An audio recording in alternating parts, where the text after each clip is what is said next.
We're going to call the meeting to order.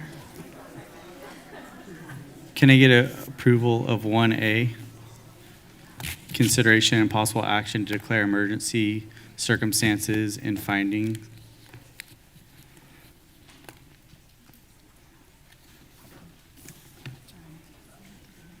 I'll make a motion to approve 1A. Can I get a second? I'll second. All in favor? Aye. Approved. Motion carries. Can I get approval of the agenda? I'll make a motion to approve the agenda. Can I get a second? I'll second that. All in favor? Aye. Aye. Approved. Before we convene to closed session, do we have any public comment? No public comment? Hey, Joe. Yeah. Sorry, can I have a point of clarification? Is it possible to allow more time for the public comment? Did the agenda already go? I'm just trying to ask for clarification. Yeah, I think we'll have to vote on that, but I. Does it happen now or then? I'm sorry, I don't know. We'll vote on it then, and I think what we wanted to do is, like we started to do last time, is let the students speak first, and then go after that. And I know everyone's upset with me and thinks that I cut people off, but I've been really tried hard to let people keep talking, and I know that's annoying when the alarm goes off.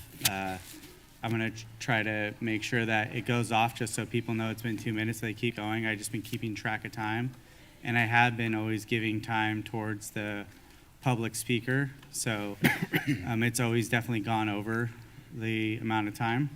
So, I'm trying my best to let people talk, but keep it, close to what we agreed to. Point of clarification for the meeting.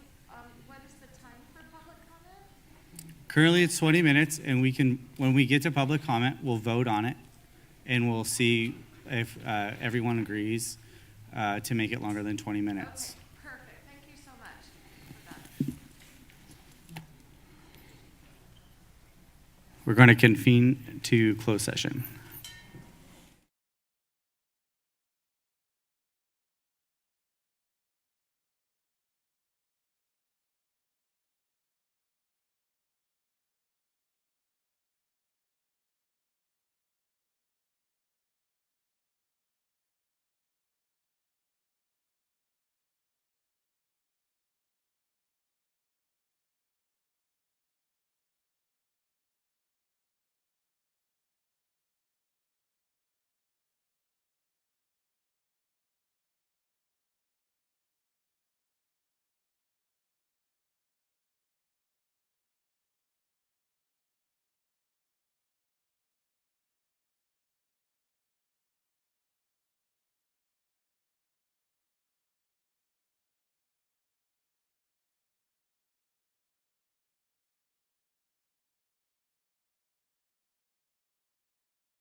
reconvene.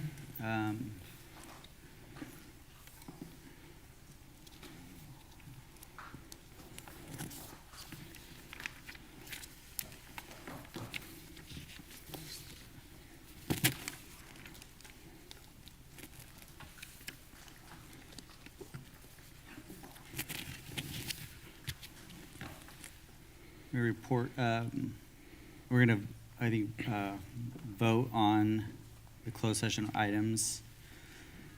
3A, number 1, case number 212207 SD. Is that a roll call vote? Trustee, Wait, oh, Yeah, need a motion. can we do all 4? Or can we do each One one? at a time. Okay, one at a time. Can I get a motion to approve 3A1, case number 212207 SD? I'll make a motion to approve item 3A1. Can I get a second? I'll second that. Roll call vote? Trustee Brown, Yes. Trustee Chimino, Yes. Trustee Gillis, Yes. Trustee Nelson, Yes. Trustee Wing. Yes. Can I get a motion to approve 4A2, case number 212208 SD? Roll call vote? I'll motion. Yeah, sorry. I'll motion to approve 3A2. Can I get a second? I'll second. Roll call vote? Trustee Brown, Yes. Trustee Chimino, Yes. Trustee Gillis, Yes. Trustee Nelson, Yes. Trustee Wing. Yes. Can I get a motion to approve 4A3, case number 212209 SD? I'll I'll motion to approve 3A3. Can I get a second? I'll second. Roll call vote? Trustee Brown, Yes. Trustee Chimino, Yes. Trustee Gillis, Yes. Trustee Nelson, Yes. Trustee Wing. Yes. Can I get a motion to approve 4A4, case number 2122-10 SD? I move to approve that. Can I get a second? I'll second. Roll call vote? Trustee Brown, Yes. Trustee Chimino, Yes. Trustee Gillis, Yes. Trustee Nelson, Yes. Trustee Wing. Yes. 4B, flag salute.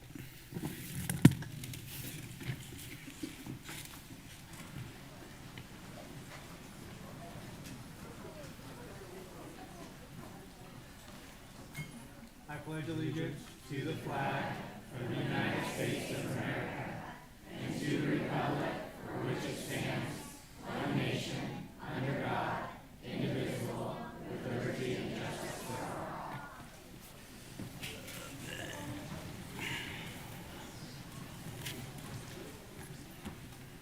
Communications, 5A Student Board Members Report. Natalie?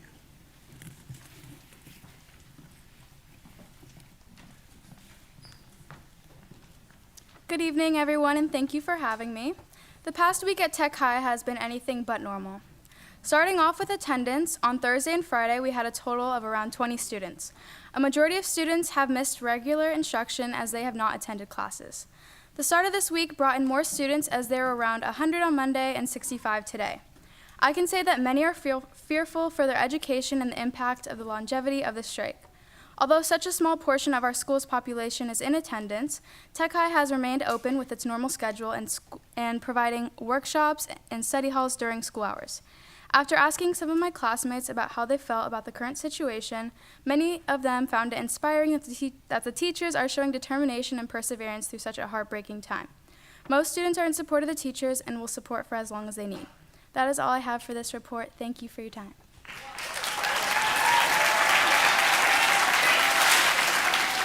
Thank you, Natalie. Caitlin?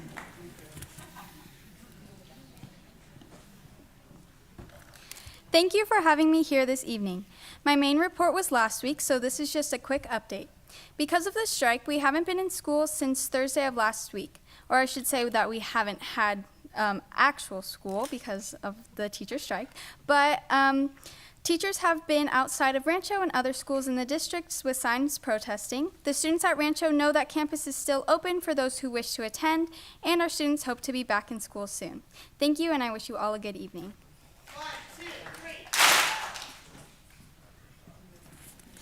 Thank you, Caitlin. 5B, Ripsia. Right, good evening. So, let's see, so today is a dark day in this district. We were hoping to get to the table and settle this, and it's not there. We're so close. I wish it was different. So I know that you've heard a lot from me. Everything that has been done on behalf of Ripsia has been a shared leadership collaboration. So Lisa's going to provide the president's report. May I pass these out to you? Is that? Yeah. Already got did you- 'em. Does everyone have theirs? Perfect. Okay, thank Thank you. you. Appreciate it. Thanks, Joaquin, for bringing that out. Appreciate it. So which one of these is actually, okay, that one, I guess. Good evening, Board of Trustees, colleagues, community members, students.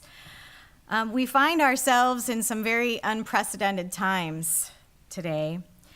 For the first time in our district in decades, the teachers have gone on strike. And now we've been striking for 4 days, and we're looking down at our 5th tomorrow. Despite a challenging week, as our Ripsia members have never felt so united with each other and our community. Sorry.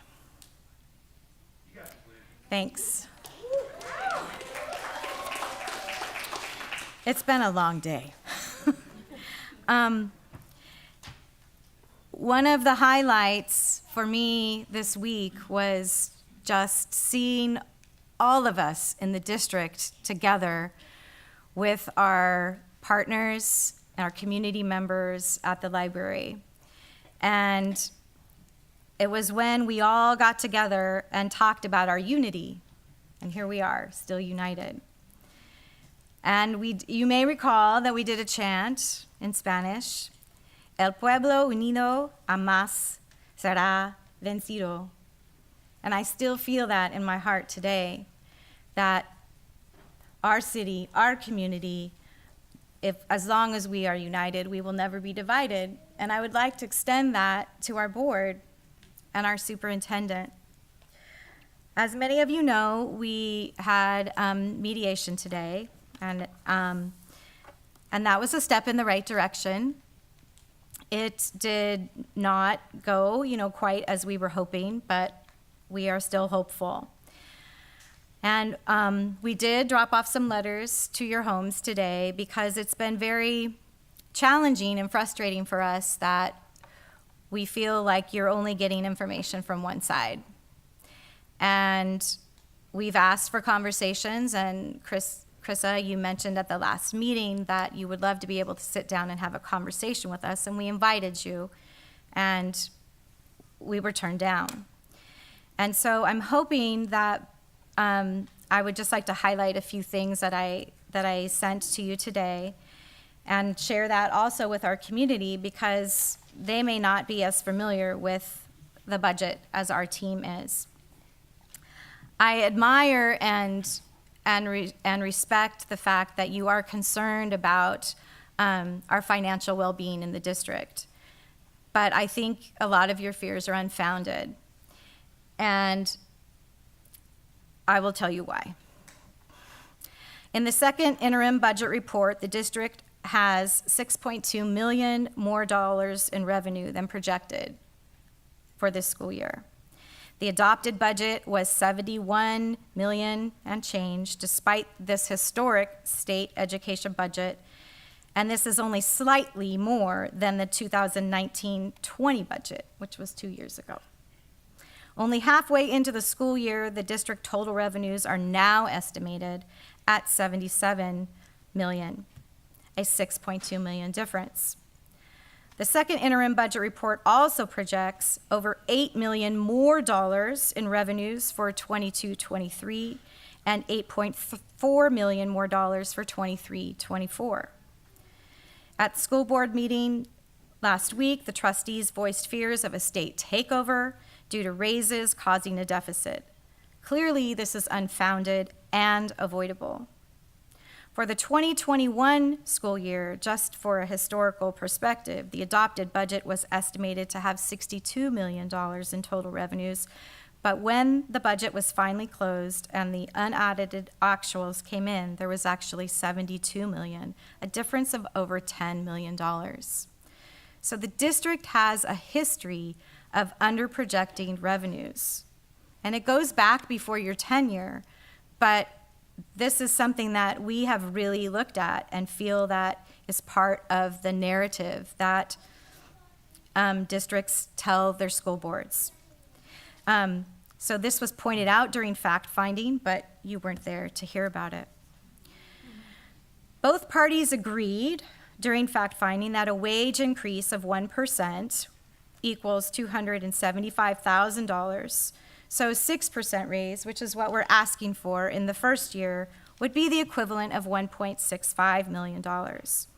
After today, 4 days of striking, we will have saved the district 2.16% of our salaries. Over half the 3% difference between the district's offer and what we're asking for.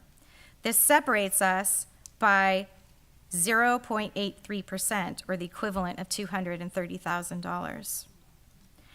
Offering the same wages increases to our bargaining partners, our CSEI, I can't even say it, CSEA and SEIU, whom we have the utmost respect for, would cost the district an additional $496,000.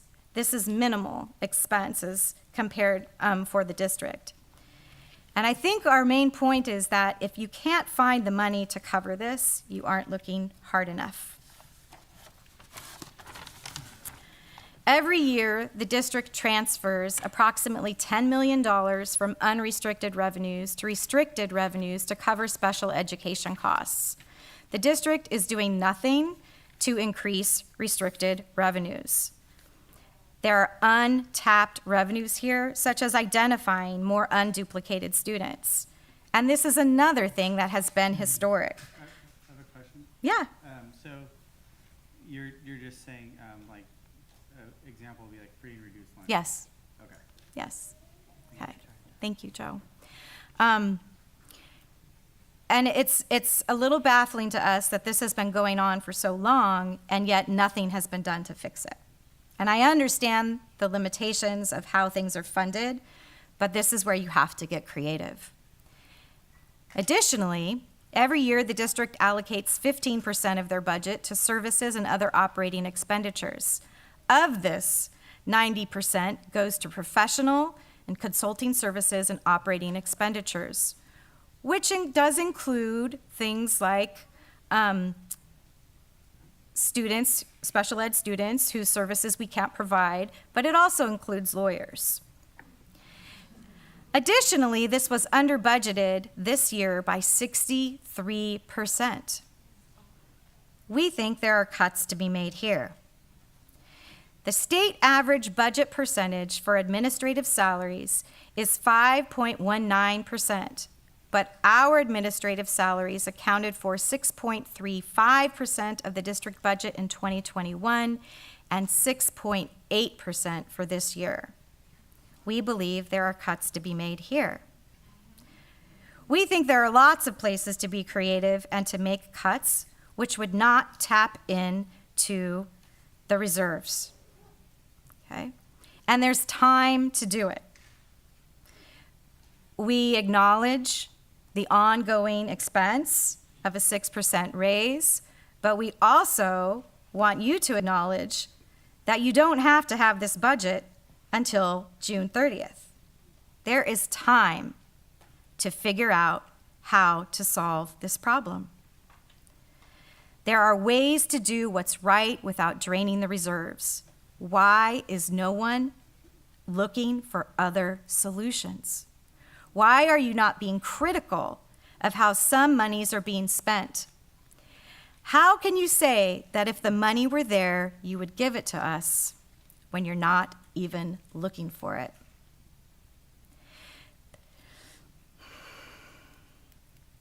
What do you want your legacy to be? A week-long strike that ended with a mass exodus of teachers from the district, or one in which you provided creative solutions to financially value teachers and help them move closer to a livable wage? The community, your constituents, have sent you a clear message. Follow the fact-finding report and pay the teachers what they're worth. It is your job to make that happen. It is your job to tell the superintendent and CBO to find a way to make this work. That doesn't require deficit spending. Anything less is a failure in your responsibilities to the community. They will make no effort to end the strike unless you tell them to do so. They save money every day that we are not in our classrooms. They are still getting ADA every day that we are not in our classrooms. They are not feeling the pressure, but I know that you are, and I know that we are, because there is nowhere else that we would rather be than back in our classrooms with our students. So the last thing I would like to say is just to please find a way to do the job that you were elected to do and to do the right thing. Thank you. I think.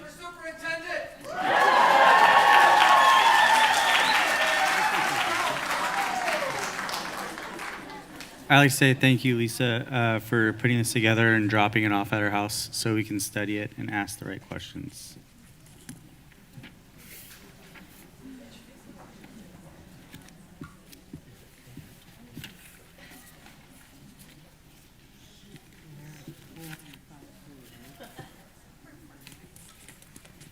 Uh, 5C, receipt of official correspondence. We do not have any official correspondences for this meeting.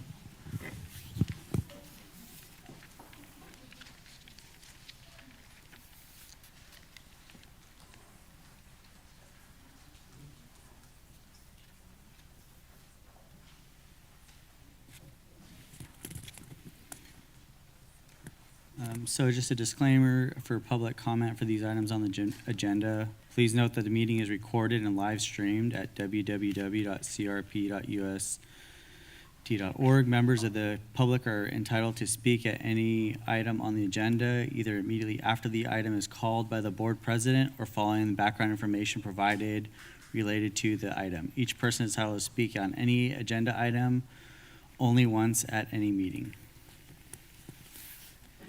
So for the consent agenda, we have first public comment is Tim. Oh wait, I'm sorry. We're on 7. Apologize. No public comment for this. We're going to pull. I'm sorry, Joe, we're on item 6? Yeah, for the consent agenda. Okay. We're going to pull item 6E from the agenda, and we're going to bring it back at a later date.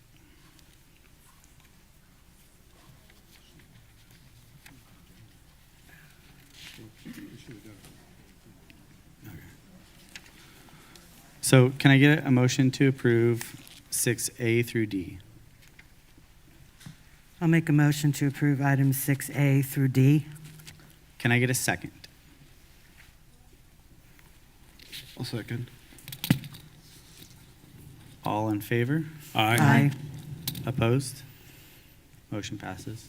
So now we're on 7 personnel services, and Tim, McKee has a public comment.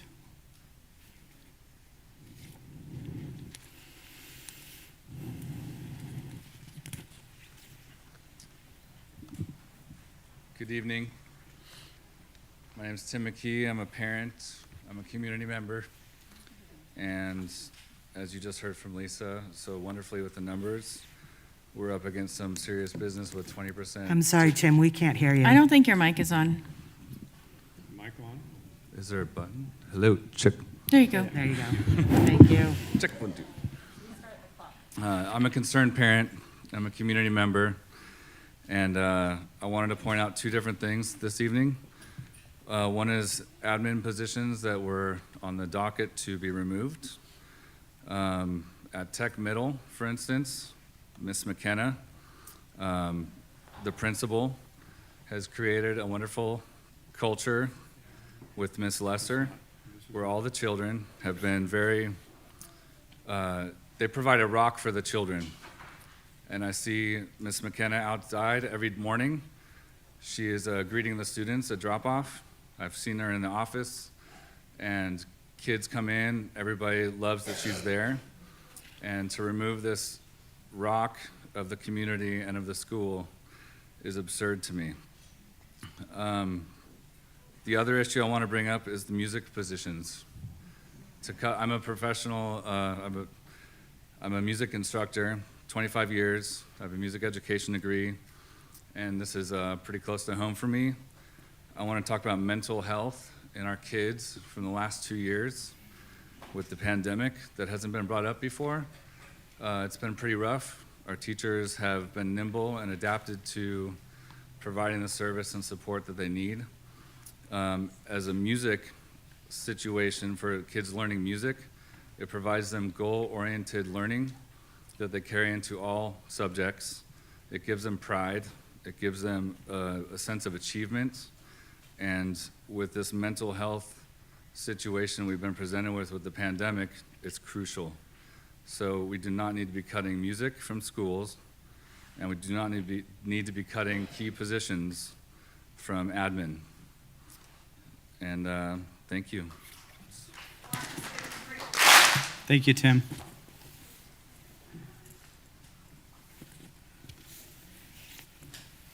Seven A, Resolution 2022-13, designated alternate holiday in lieu of regular holiday. This is an annual resolution that we passed every year. We had a small error in terms of the date for Admissions Day, which we've corrected. Is there any discussion? Can I get a motion to approve 7A? I'll make a motion to approve item 7A. Can I get a second? I'll second that. Roll call vote. Trustee Brown? Yes. Trustee Chimino? Yes. Trustee Gillis? Yes. Trustee Nelson? Yes. Trustee Wing? Yes.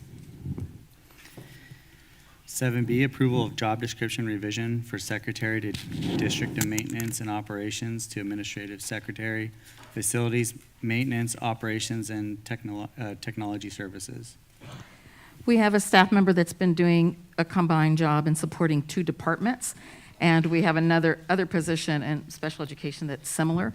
So this is kind of to rectify that and to provide that person with the correct job description.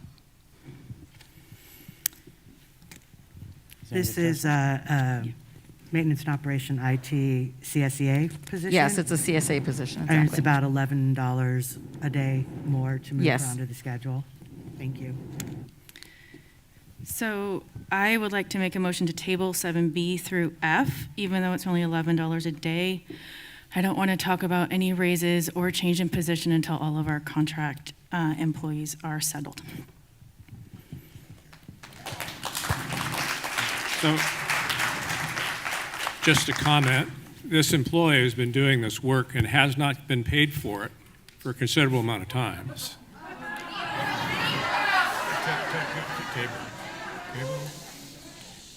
If we're allowed to speak, you're allowed to speak. If you want to do the outburst like that, we can stop the meeting.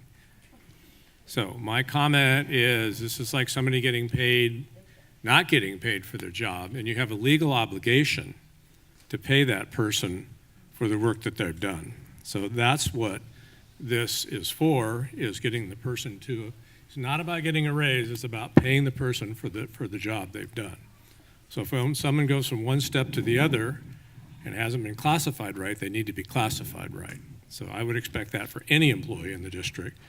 And this is not about whether it's $11 or whatever, it's about what's fair for the employee. But we can table it till next month and make it retroactive back to when it was effective. True, we can. If 3 of us want to do that, that's fine. I think I would prefer that and make it retroactive, just so that everybody it appears is on the same. Item 7B is already retroactive to July 1st of last year. This was negotiated with CSEA president. The other positions on here were negotiated with Bryna from SEIU. And this has been going on for over a year to try to get these on the agenda and get an agreement to do it.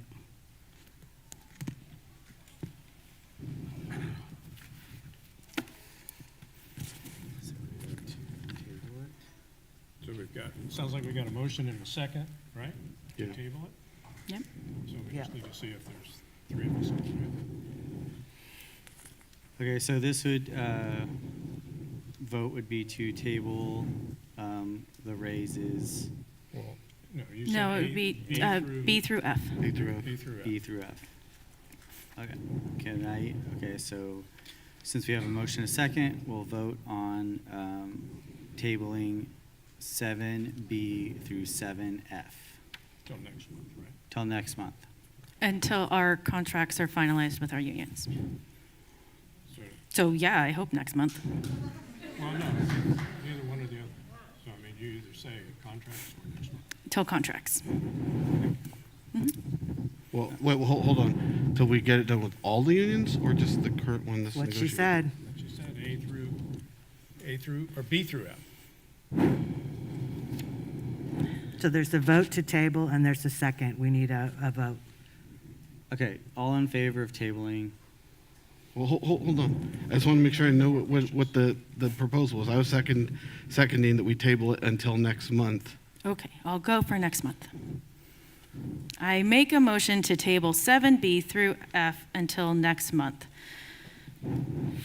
I'll second that. All in favor? Aye. Opposed? Opposed. Okay, so What was the count, Joe? 3-2. 3-2. So 7, We're on Okay. 7B then. So the motion did not carry? Correct. So Thank you, going- I couldn't hear.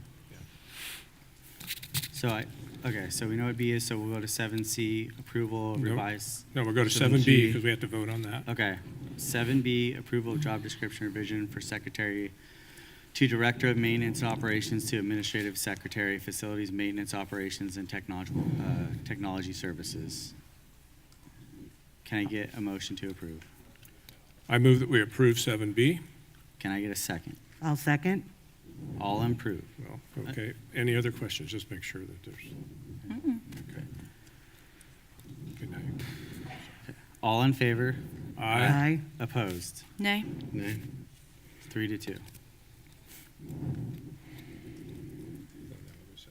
7C, approval revised salary schedule for administrative secretary, facilities maintenance, operations, and technology services. So this is a salary schedule that accompanies job description for item 7B. Any discussion?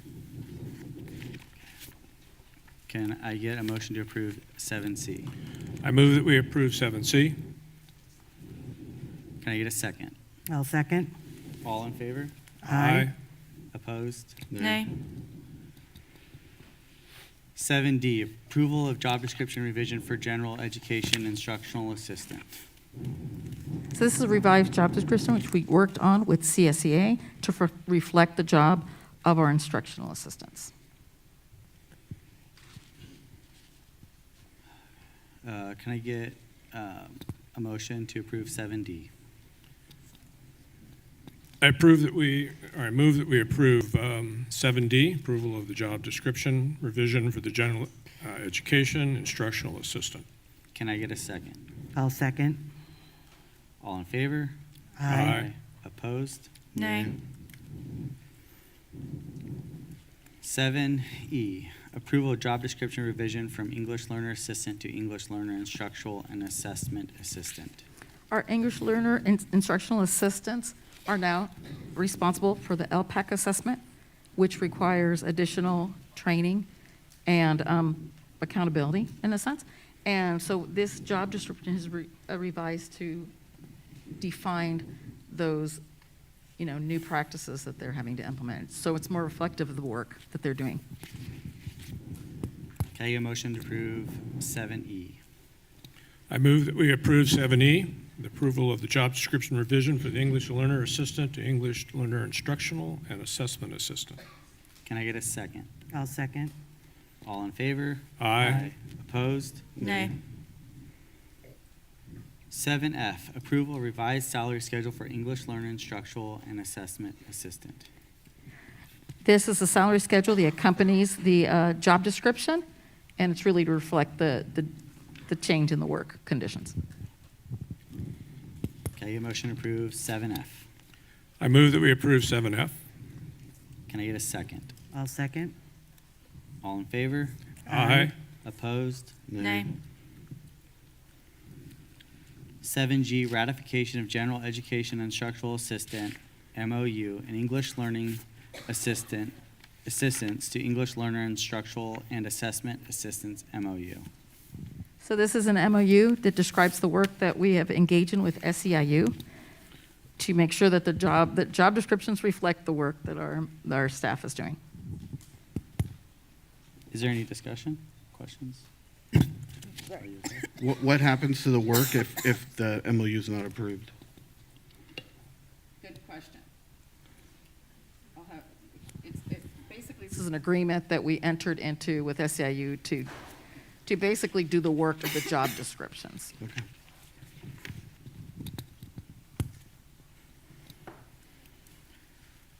Is there any other discussion, questions? Okay, did I get a motion to approve 7G? I move that we approve 7G. Can I get a second? I'll second. All those in favor? Aye. Opposed? Does a ratification need to be a roll call? No, Okay. not a resolution.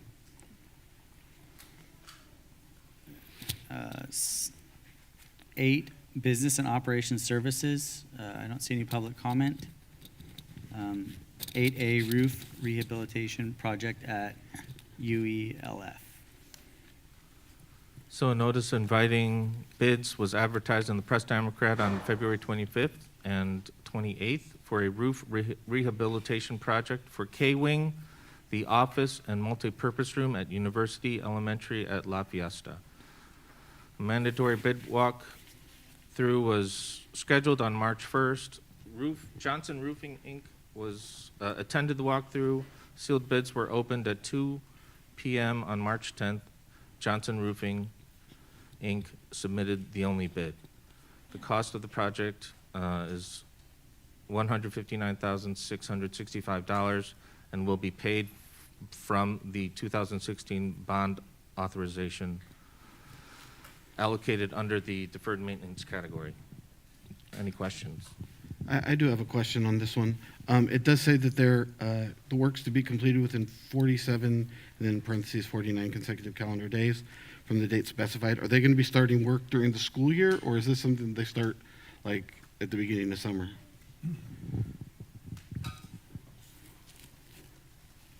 Or whenever we say go, is that what? Correct. Whenever Yeah. we say, We have okay. to approve this, and then we'll get the schedule, and Okay. we'll get the schedule on the calendar, and most likely it'll be over the summer. Josh has been working on this for about a year and a half. We've been trying to get this done, so thankfully, finally, it's done. So I believe Josh told us it was during the summer. The majority of school projects that affect things are during the summer, so. Do our best to make that the case. Do you guys want me to comment on it? Oh, hi, Josh. There he is. All right, Josh, are you going to order all the stuff right now? It is so on, in yeah. we get it by the summer? Yeah, so after it's awarded, we'll issue a notice of award and a notice to proceed. This project will take place over the summer. We are going to do the pressure washing over spring break, which is next week, so that we're ready to go when summer starts. But yeah, the roofing part will take place over the summer. Yeah, I think Piner's roofing project started last summer, it's supposed to be done, but they're still working on it now because of materials. Yeah, so yeah, that's why we need to get the materials ordered immediately, so we have a chance of getting it done. Thank you, Josh. Thank you. Thank you, Josh, and thank you for working over Thank you. student break or spring break and getting these things done. 9, board services. Oh, okay, sorry. It's like trying to get this thing over with. Need a motion in a second. Okay, can I get a motion to approve 8A? I make a motion to approve 8A roof rehabilitation project. Can I get a second? I'll second. All in favor? Aye. Opposed? All right. So, board services, we do have some public comments. How many public comments do we have?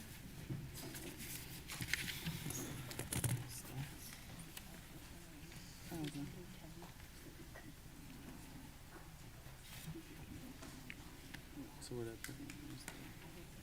was there no students?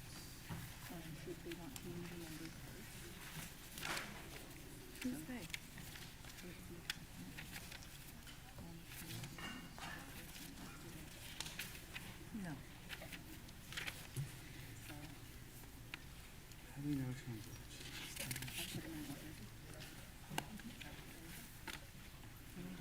What?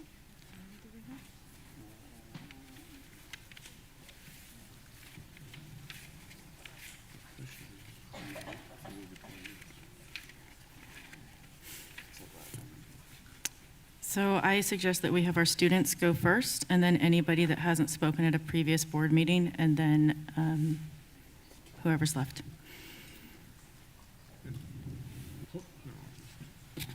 Point of order, I agree with whatever sequence you want. It's just whether we're going to exceed 20 minutes or not. Well, 2 times 11 is close to 20. Well, that's not the issue. The issue is, are we going to vote to go over 20 minutes? And close to 20 minutes can turn to 30 minutes or 40 minutes, so we got to get clarity of what we're doing, agreement. I think I'd be comfortable with like a hard 30, just 30 minutes. So we're going to vote, okay. Yeah. You're changing our policy from 20 I just, on the fly here, so let's that's vote just on my take. 20. Okay. And if 3 people vote not to do 20, then you have a choice to go to 30. Okay. Okay? All right. Can I get a motion to go past 20 minutes on this 9A public comment? I'll make a motion to go past 20 minutes on 9. Well, it's just on 9. Yes, public comment. Not to exceed 30. Well, yeah, we'll vote on that. Okay. next. Okay, so all in favor? Okay, in a second. Can I get a second to go past 20? I'll second that. All in favor? Aye. Opposed? Opposed. Opposed. Okay. I make a motion to extend it to 30 minutes and have students go first, then anybody who hasn't spoken at a previous board meeting, and then anyone else that's left. Can I get a second? I'll second that. All in favor? Aye. Opposed? Opposed. So you can keep the clock running at 30 minutes? I've been taking track of the time that people have been Can speaking. you do it on here as well? For 30 minutes? I think it's one or the other. Yeah, and if But it's you, going to need to be 2 minutes. if you, yeah, and if you could, when the alarm goes off, if you could just silence it so Well, people can understand. So just to be clear, when the alarm goes off, the allotted time is over. Yeah, I mean, that's fine. If they want to keep talking, I just keep track of the time. So it'll Okay. be 30 minutes regardless. So if Okay, people so want to you'll keep. let us know when 30 minutes is up? Yes, I'll keep track. Thank you. The first person is Barbara. So we want students Oh, to yeah, go first. sorry. It's, I got to find a student. Hold on a second.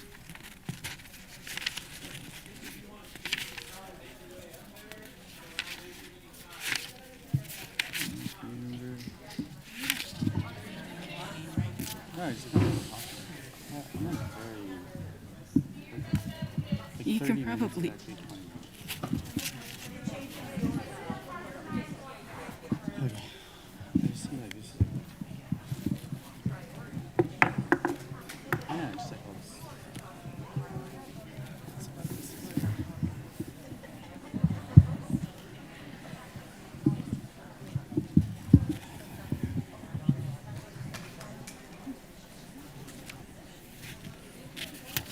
This is board services, public comment, if any. So the first student is Delilah.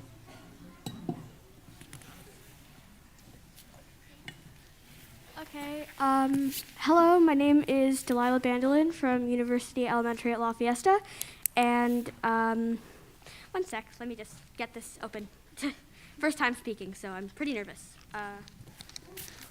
Opening things. I think our teachers deserve better. I believe our district leadership can do better for kids like me and teachers. Our teachers, as I said, do deserve better. Their wages need to be living. It is unfair that they are so tiny, because tiny. Sorry, I'm bad at this.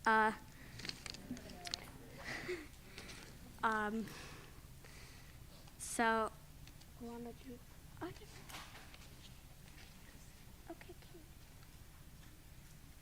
Here's what she wrote. Hello, I'm Delilah Bandolin, a student at University Elementary at La Fiesta. I think our teachers deserve better. I believe our district leadership can do better for kids like me and teachers. They're plentiful in money, correct? Teachers are who taught them. Teachers help us learn. Teachers are literally the best. And what is our district doing right now to help them? Nothing. Teachers deserve better. I'm horrible at talking. Thank you, Delilah.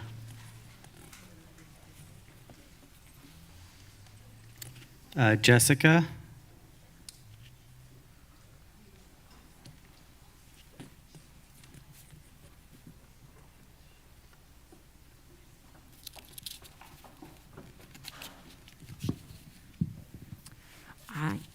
Hello.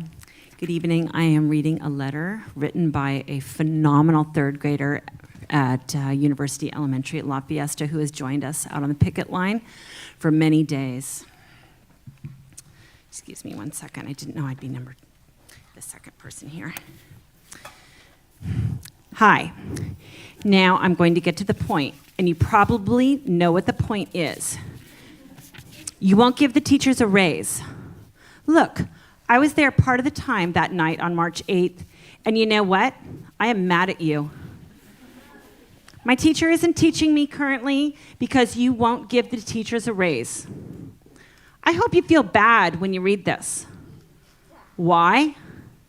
Because the neutral party found facts and agree with teachers. But no, you still won't give them a raise. Now, I want you to think long about this before you were a school board member. Did you have a job? Did you ever get a raise? If you did, then think, what would it be like to be a teacher who probably hasn't had a raise in over a year? P.S. I wouldn't know these words if it weren't for teachers. Fair pay equals teachers stay. 1, 2,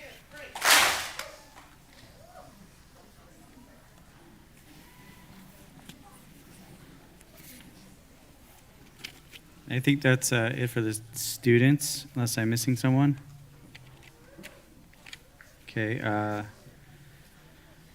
The first community member is Barbara. Oh, I'm sorry. Sierra, yeah, I'm sorry. I apologize. Okay. I want to, is this on? Hold on. Okay, it does not sound like it's on. Okay.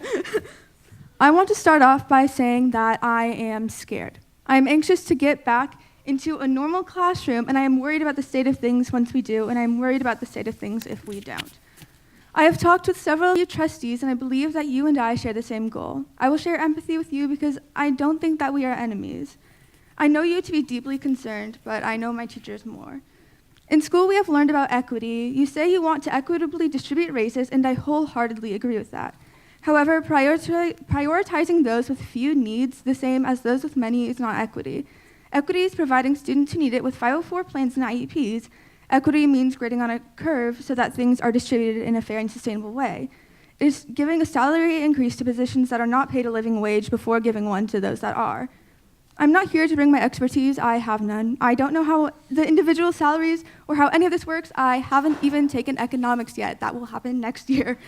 But I do know that there's always another way to find an answer. The longer we drag this out, the more this hurts the students. I want to be back in my classroom. Bring me back. Let this be worth the effort, please. I don't want to keep being angry. I am tired. I want to go back to class, but I'm not going back without my teachers. Thank you.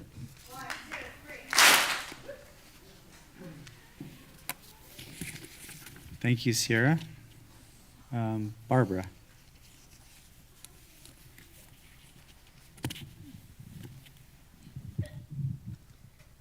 Okay, I'm super nervous, and my apologies.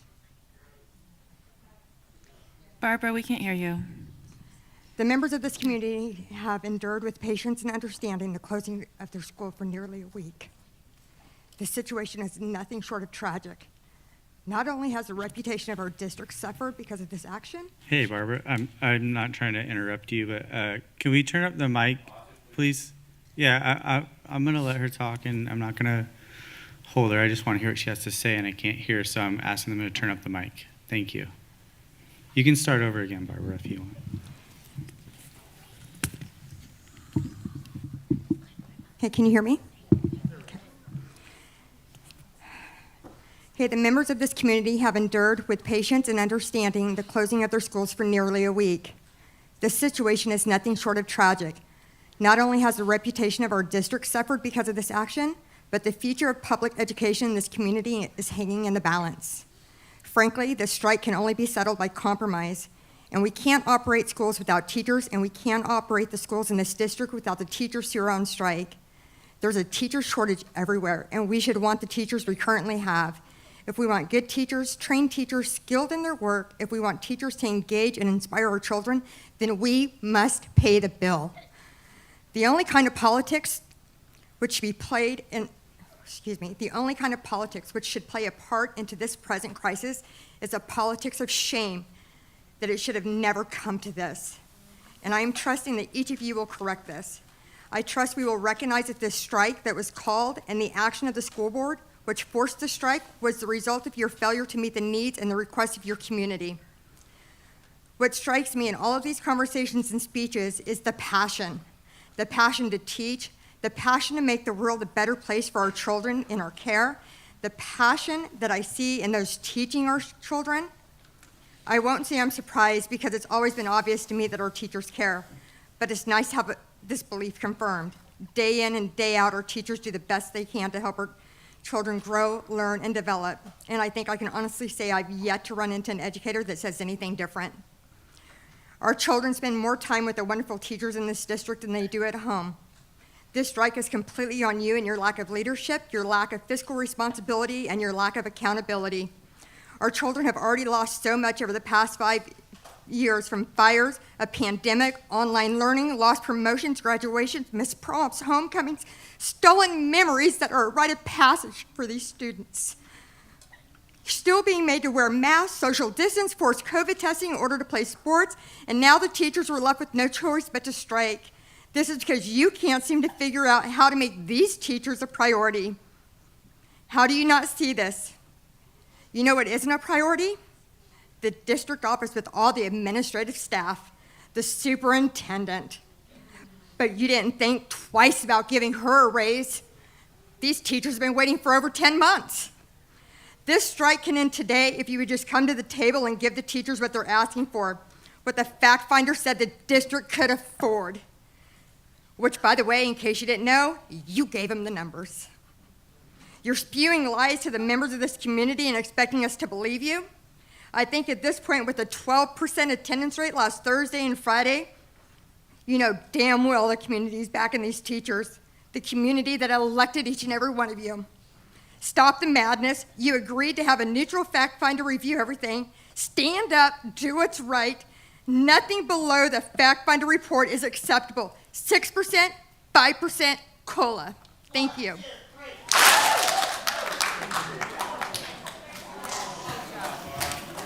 Thank you, Barbara. The next person is Amanda. Hello. My name is Amanda Bandlin, and I have been a parent in this district for 6 years now. Tonight, I want you all to know how very disappointed I am in your decision to not do everything in your power to retain our teachers. Looking at the districts around us, I can't imagine how you manage to attract teachers at all. You all have shown that your priorities do not include fair wages for the people who put their hearts and souls into giving our children the best educational experience they can. I question how you can say you are thinking of our students when you would rather see them sitting at home again than giving teachers money that has been found in the budget and would provide incentives for teachers we all, especially our children, cherish to stay in our children's schools. Please stop this game of chicken and listen to what the community wants. We want our teachers to have a living wage. We want our kids to have the teachers they love. And I can tell you that over there are several teachers that if they weren't at this school, my kids would never have made it to the grades they've made it at. We want what is fair. Thank you. Please don't disappoint me and my kids again tomorrow. 1, 2,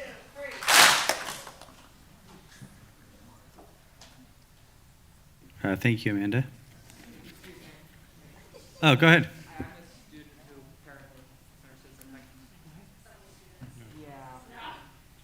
What was that? I didn't hear what you said. You need to fill out a sheet.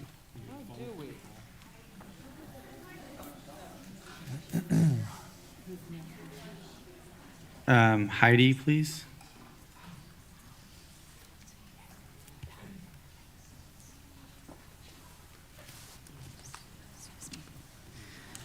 Good evening, Superintendent Bettis and members of the board. My name is Heidi Bell. I'm a resident of Cotati. My 3 children have attended Thomas Page, Tech Middle, LJ, Tech High, and Rancho. I currently have 2 children here at Rancho.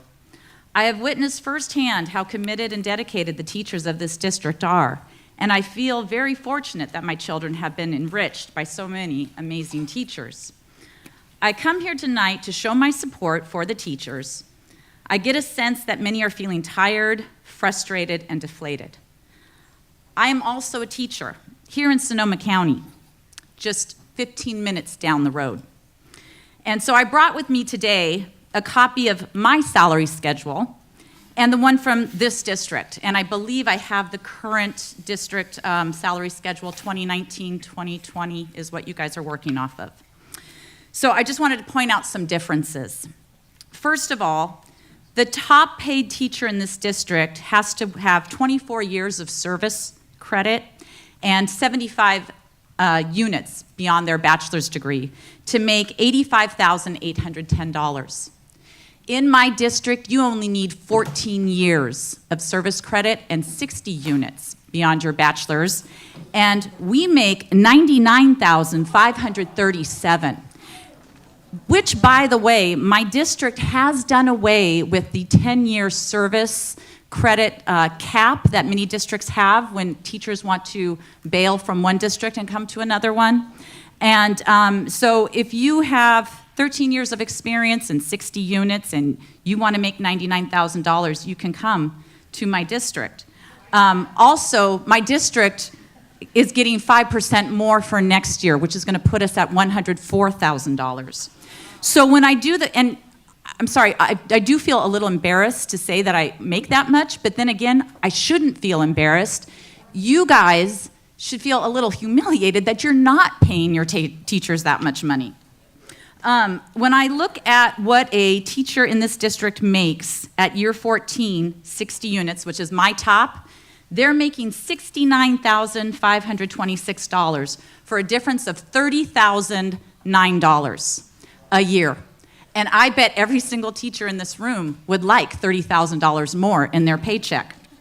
Now, I do believe in fiscal responsibility, and I want to keep this district solvent because I don't want to see schools close and whatnot.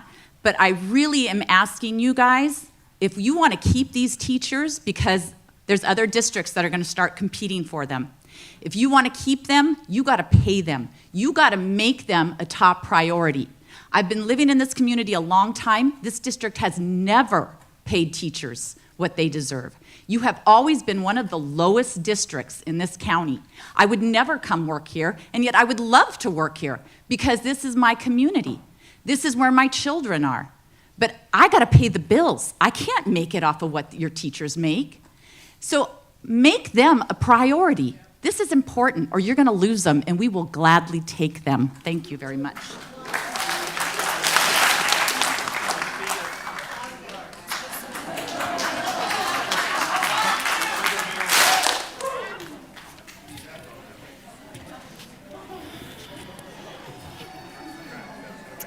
Renee?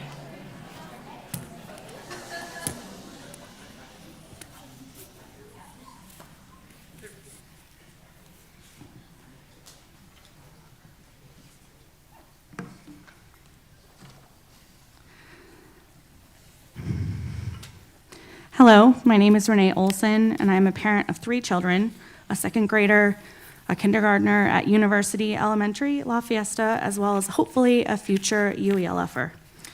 I have been a member of this community since 2012. I heard the comments made by some of you at the last board meeting and wanted to speak to your sensibilities, since frankly, some of you give off an air of what's in it for me. It probably isn't news to you that most parents seek housing in areas with quality schools with top-tier ratings. If we are no longer employing the best or most qualified teachers because we are unwilling to give them a fair, decent living wage, you are potentially impacting prospective parents from moving to our community, an area that prides itself on being family-friendly. One of the only things that has kept me in this community are the teachers. I know that you all live in our community, so consider the impact you're having not just education, but our overall economy. Joe, you mentioned last meeting that you are an electrician and felt it unfair that you, as a tradesman, made more money than a teacher does. If I may point out that without a proper education and instruction, the quality of your workmanship can severely impact the outcome of your job and have a lasting impact on the homeowners, businesses you work with. Without a quality education, our students and children are at a severe disadvantage. Not once did I hear anyone complain that you made more than the average teacher, by the way. I am a graduate of Sonoma State University, graduating cum laude with distinction, honors, and a double major. I did that all as a parent. I conducted my own original research and presented at international conferences. Now, I didn't choose Sonoma State because it was the best school I could get into or the best in general. I chose SSU because of the professors in the field I studied are renowned at being some of the best and brightest in the field of study. So believe me when I say I value education. I feel the same about educators in the district that I did about professors at SSU. I choose to send my children here because of them, because they put in the work, the effort, the dedication. If they aren't here, what are they really left with? You may feel taken aback at the level of parent involvement, but I can assure you, after the last 2 years, we know exactly how hard these educators work to teach our children, and it is inconceivable that we could let them continue without a basic living wage. We are asking for what is fair. That's really all. Thank you, Renee.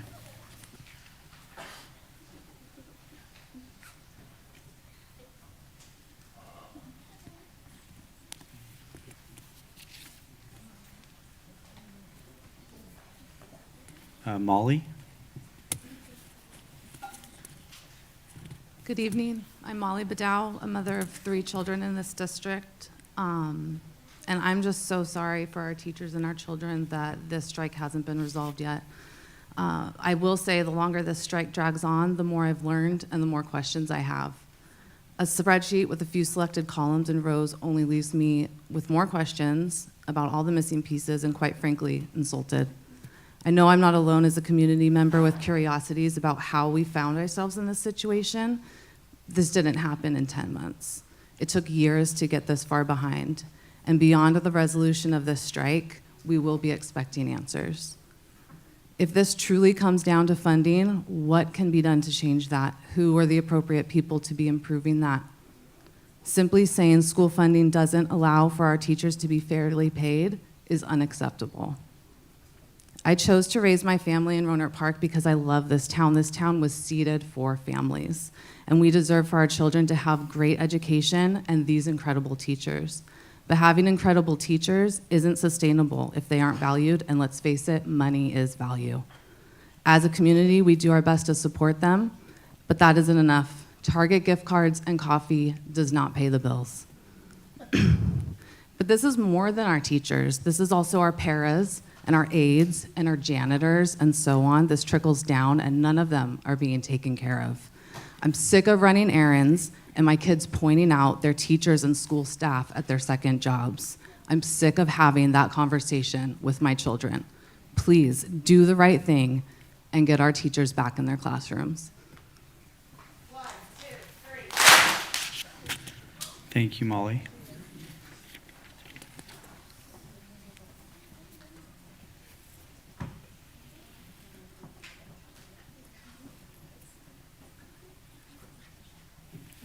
David?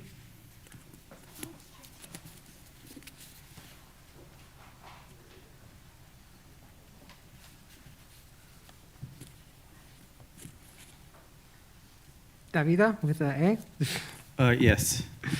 Yeah. Good evening, everyone, and members of the board. I'm Davida Sotelo Escobedo, and I speak on behalf of North Bay Jobs with Justice, a coalition of more than 30 union and community organizations. And, to be really honest with y'all, the only reason I'd be out here on a Tuesday night to speak at a school board meeting is with the expectation that my public comment will be received by the community's education leadership. And the reality is, that the school board has proven again and again that you are incapable of being those leaders, really. Instead, you're going to continue to show disrespect and disregard to the real leaders in this room, who is the teachers and the educators and the workers that are fighting to make sure that they have a living wage, and more than that, it's fighting to make sure that the whole community continues to be livable in the years to come, and really standing up for public education. So to all the real leaders, to all the educators and the teachers, the community is completely behind you in this fight. As someone who used to be a teacher myself and who understands firsthand all the hours of dedication and hard work that goes into being a teacher, and someone who's also a former union member, teachers union member and steward, I also know the power of what happens when teachers come together and fight, and the power of that solidarity.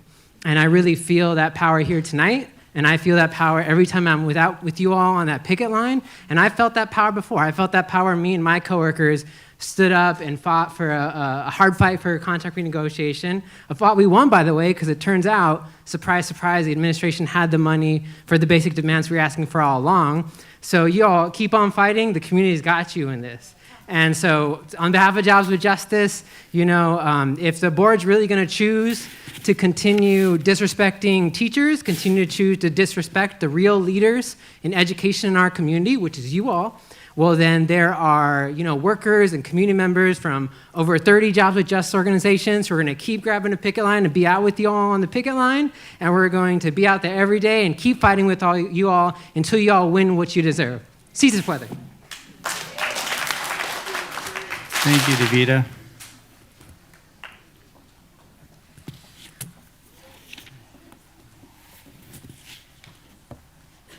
Mr. Lyons.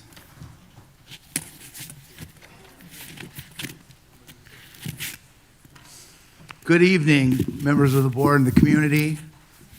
My name is Will Lyon. I'm a teacher at Santa Rosa High School, former president of Santa Rosa Teachers Association. We went around in some of these same labor management disputes. Glad to say we didn't go on strike. I'm sorry that you guys couldn't avoid it. I'm here tonight to refute one of the talking points that I've heard from the district, which is that Santa Rosa High School is struggling with our budget because we decided to pay the teachers. That is demonstrably false. Last Wednesday, at the same cycle where we had our interim report, our board last Wednesday voted for a positive report, not a qualified report. We got 15% over 3, plus 4,500 additional healthcare over 3. And our 3-year budget is clean. That was hard. It didn't just happen. The way it happened was we made a budget advisory committee several years ago.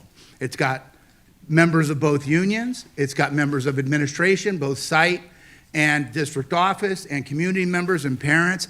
And then they did the hard work of opening up the books and looking at what they're spending their money on and deciding their priorities. And they've decided that the priority is to pay their staff a fair wage so that they can attract and retain the best educators for their students. That's how you do it. It absolutely can be done. A budget is a budget. You haven't spent a penny and you haven't earned a penny. You're projecting what you're going to spend. 3 years ago, you projected that you'd be in dire straits, down to a 3% reserve, and here we are, you're at an 8% reserve, and you don't have a budget advisory committee.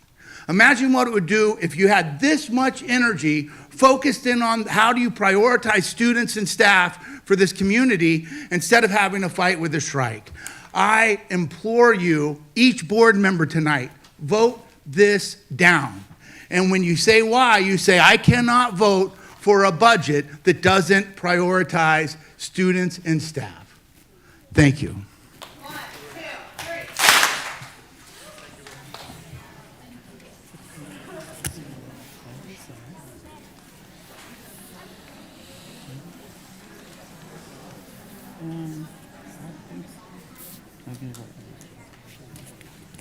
Was there anyone else? Did I miss anyone? Okay. Okay. Good evening. My name is Julie Rivera, and I'm a parent from the Evergreen community. You may recognize my name from some of the letters that I've sent you all already. We've heard a lot of passionate speeches about why teachers deserve this, but I've also been listening in these meetings, and I've learned a few things. Like, this is an opportunity for me to ask you some questions. So I have some questions tonight. What are reserves for? Are they for unforeseen expenses? Can they be allocated to any area of the district budget? Or are there limitations? If we are only required to hold 3% reserves, what do we do with the rest? Mr. Cimino, you were quoted in the Press Democrat that you didn't believe that the right thing to do was to approve an increase just because you weren't running in the fall. You don't feel that it's the right thing to do to have someone else fix this problem. But respectfully, you've been on this board, and you've been looking at these budgets for the past few years, knowing that the teachers have been without a contract, and that generally raises are a good thing and the right thing to do. So how did we get to this point? Perhaps you do need to approve this increase and let someone else do better budgeting for you. Another recent talking point that has come up is that you can't approve this bargaining unit without approving all the others. I don't know if any of you follow Dr. Becky Goodenside.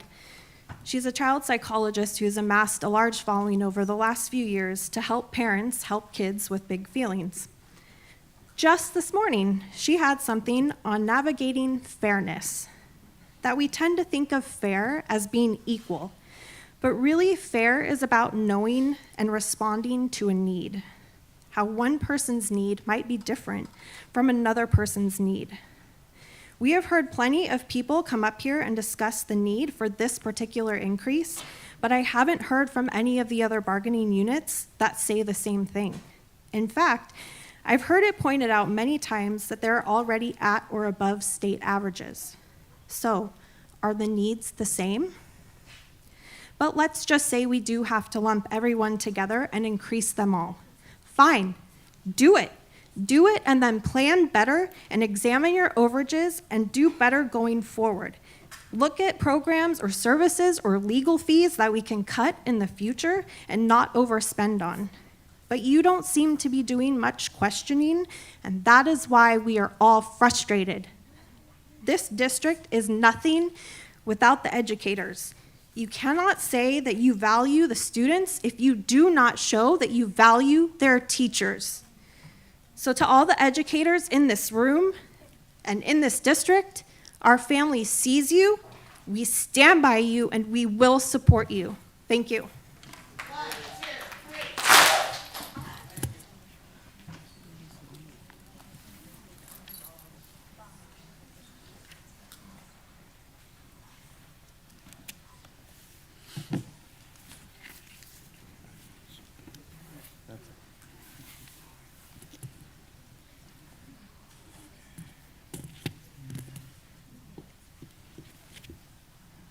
All right, 9A, second interim report as of January 30th, 2022.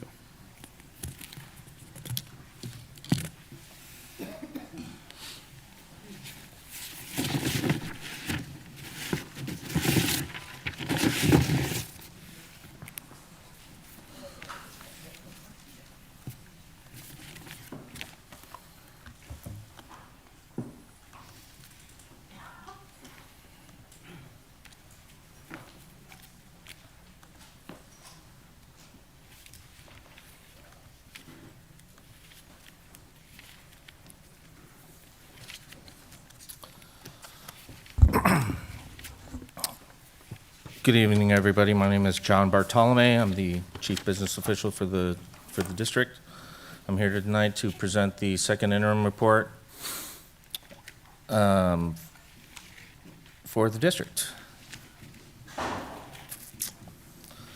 So the second interim report under California Education Code 42130 requires that the superintendent prepare and submit 2 interim fiscal financial reports to the board each fiscal year. The report requires the board to certify that the district's ability to meet its financial obligations for the remainder of the current year and the following 2 years are met. The second interim report is from July 1st through January 31st and projects financial activity through June 30th.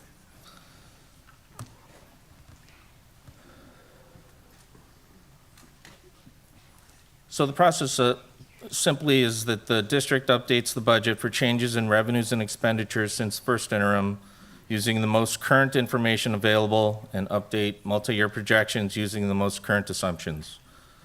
The report is then sent to the County Office of Education for review, and the district will receive a letter from SCO noting approval or disapproval.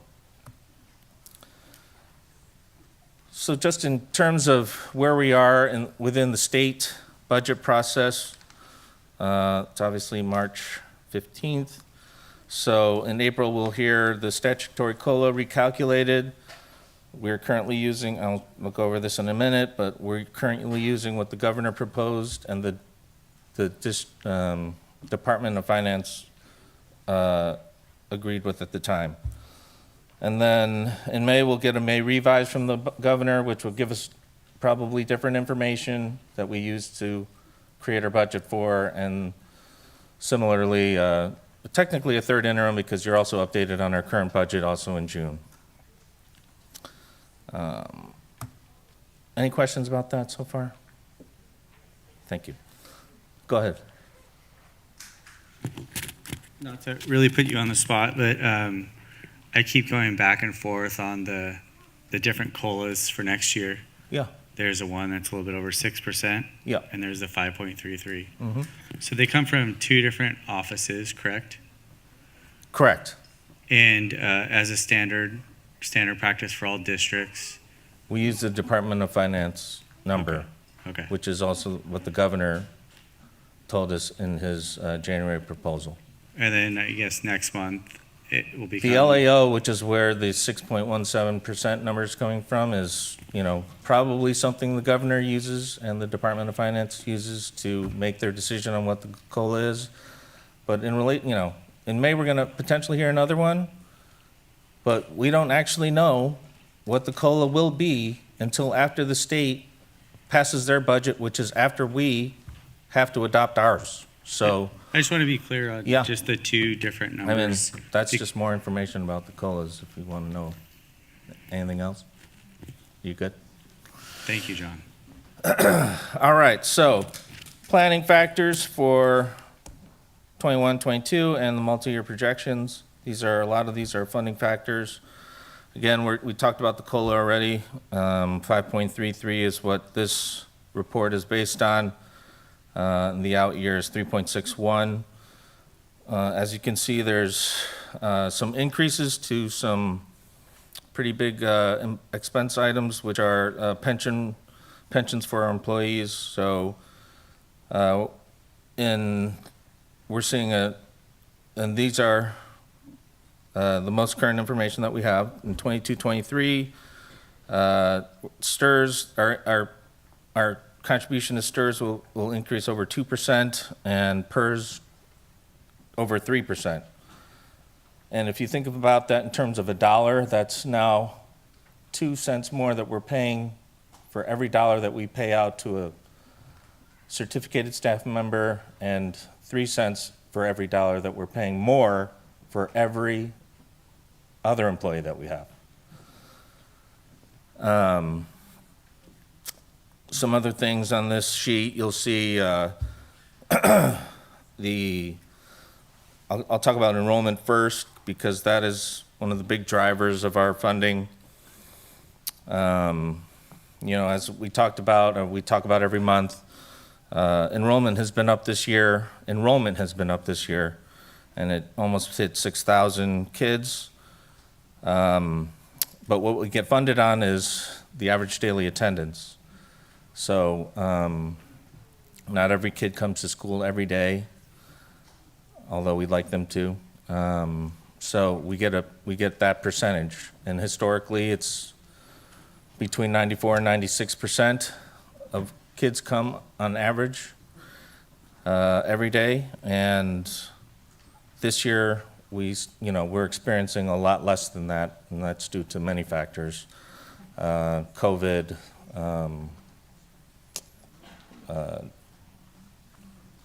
the current situation we're in, for example. Even though we had more kids this year, for example, we're not going to benefit from having more kids from a funding standpoint. We're held harmless from 2019-20's average daily attendance for our children. So unfortunately, we're not going to see additional funding in this year. But in the following years, if we can keep those kids here and improve our average daily attendance, we should see some more funding, and that's reflected in my report. Our unduplicated pupil count was updated since first interim based on the actual numbers of those counts for our current population.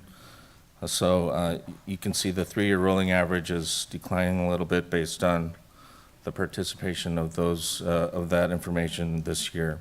John, I have a question. Yeah. How do we get the unduplicated people, when we send out the information to talk about free and reduced lunch, foster youth, et cetera? I know that I've talked to people who get that report, that you want to report how much your income is. There's a lot of parents that aren't comfortable with doing that. So we can't get them into that unduplicated people count. I mean, if we could get over 50%, it's a big deal. Someone mentioned, I think it was Lisa Bauman mentioned earlier. I know we've been working on trying to get the parents to turn those in. Is there anything else we can do, or can you find out, is there anything else we can do to try to get that information to bump up that unduplicated people count? Yeah, it really is about completing a form that I believe didn't even ask for income in the current year. So is that correct? That's correct, yeah. Yeah. So we made a big push. We put out communications all at the beginning of the year before the deadline, and we just didn't get the Is there a way we participation can as- find out of the 6,000-ish students, how many were returned? Maybe at our next meeting or something, we can talk about that? Yeah. I have a question now. Yeah. There's a lot of rules on people's privacy, and sometimes it's a lot to put on a teacher, but I was thinking about, target red cards, It's like when you have back to school night, or you have your one-on-one with a teacher, that'd be a good time to bring that up and explain, but I know that's a lot to put on a teacher to have that. It could be an uncomfortable situation, but it might feel someone more comfortable filling that out and helping out that way. Has that ever been proposed? I like the or- positive reinforcement rather than the negative. You know, there are lots of ideas that I've already heard about. We could put it in the pan. We could make make a family fill out the form before they get their schedule or know who their teacher are. I mean, those are kind of negative reinforcement things, but maybe all of the above would drive up participation. I'm not, remains to be seen. Thank you. Sure. So what's changed since the first interim? We've adjusted salaries and benefits to reflect actual projected costs. We had to adjust utility projected costs because they've just gone up quite a bit. Local revenue budgets were adjusted and actual donations were received. And contributions to special ed were adjusted closer to projected actual costs. Some key budget assumptions to build the budget in the out years. The Department of Finance COLA funding assumptions were used in the current year and the 2 out years. Step and column costs are are increased 1.5% annually. That's an average. Assumes a health and welfare cost increase of 3% annually. And if you remember last year, I believe we were projecting a 3%, and it actually turned out to be 5%. Increased STRS and PERS costs accordingly, using projected rates, which I showed you earlier. And I mentioned also that enrollment was up. The funded average daily attendance, I went through this. If we can keep the kids here and they can come to school more than they are, like this year, we're going to see more funding, basically. John, when does the hold harmless go away? What period? After this year, So starting July 1st? yes. Can you explain, go into a little more depth for what people, I don't know if everyone understands what hold harmless is on attendance. Can you kind of explain a little bit more detail for that, please? My pleasure. So in the current year, because of the pandemic or COVID or whatever, the state of California held districts harmless by allowing them to count for funding purposes the ADA in 2019-20 or their current ADA if it's higher. In our case, we had the potential of being higher, but we're not going to achieve that. So we're going to be funded on our ADA from 2019-20. And so the state is also doing this, I think, throughout the entire state, because enrollment has been dropping over the state of California. So they realize that all those districts throughout the state are going to have some serious problems, as we did 4 years ago when we opened up schools and we missed our projection by 200 students. Yeah. And at that time, I believe, and there's been budget committees before then, that budget committee was established, and 2 board members were on that. The CBO was on that. Principals were on that. Representatives from each union was on that, and community members.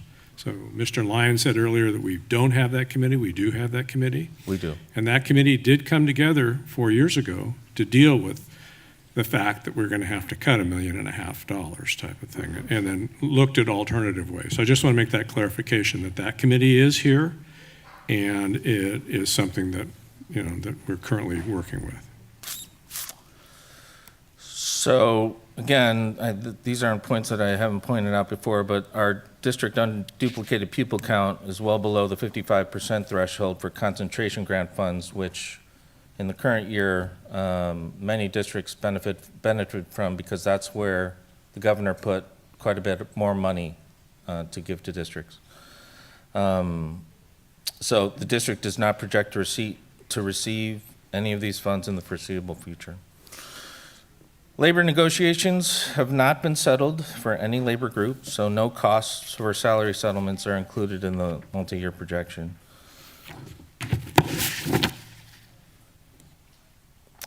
So let's talk about some revenue. As you can see here, on the unrestricted side of the budget, we're projected to receive just under $60 million, and the combined $76 million. I just want you to keep note of that general purpose, or the LCFF revenue on the unrestricted side, the $55,063,000. You're going to see that number several times. That is our unrestricted budget, unrestricted revenue that can pay for the most part, the raises that we want to give. So this is just a graphical view of our general fund revenue budget. Obviously, the majority of the funding is for the district comes from the local control funding formula. Local revenues, which include parcel tax, casino funds, and foundation support, PTSA, and is our local revenue. State revenue includes the lottery, special ed, and mandated block grant, and federal funds include Title I, II, and III, and all the ESSER 1, 2, and 3. And so again, just breaking out the unrestricted general fund revenue budget, again, you can see that $55 million is the majority of the money that we have to use, or that is ongoing based on all those funding factors I was telling you about earlier. So general fund expenditures, this reflects general fund only. No cafeteria bonds or capital facility funds are in this are in these figures. Employee costs comprise approximately 84% of the district's unrestricted budget. I broke out the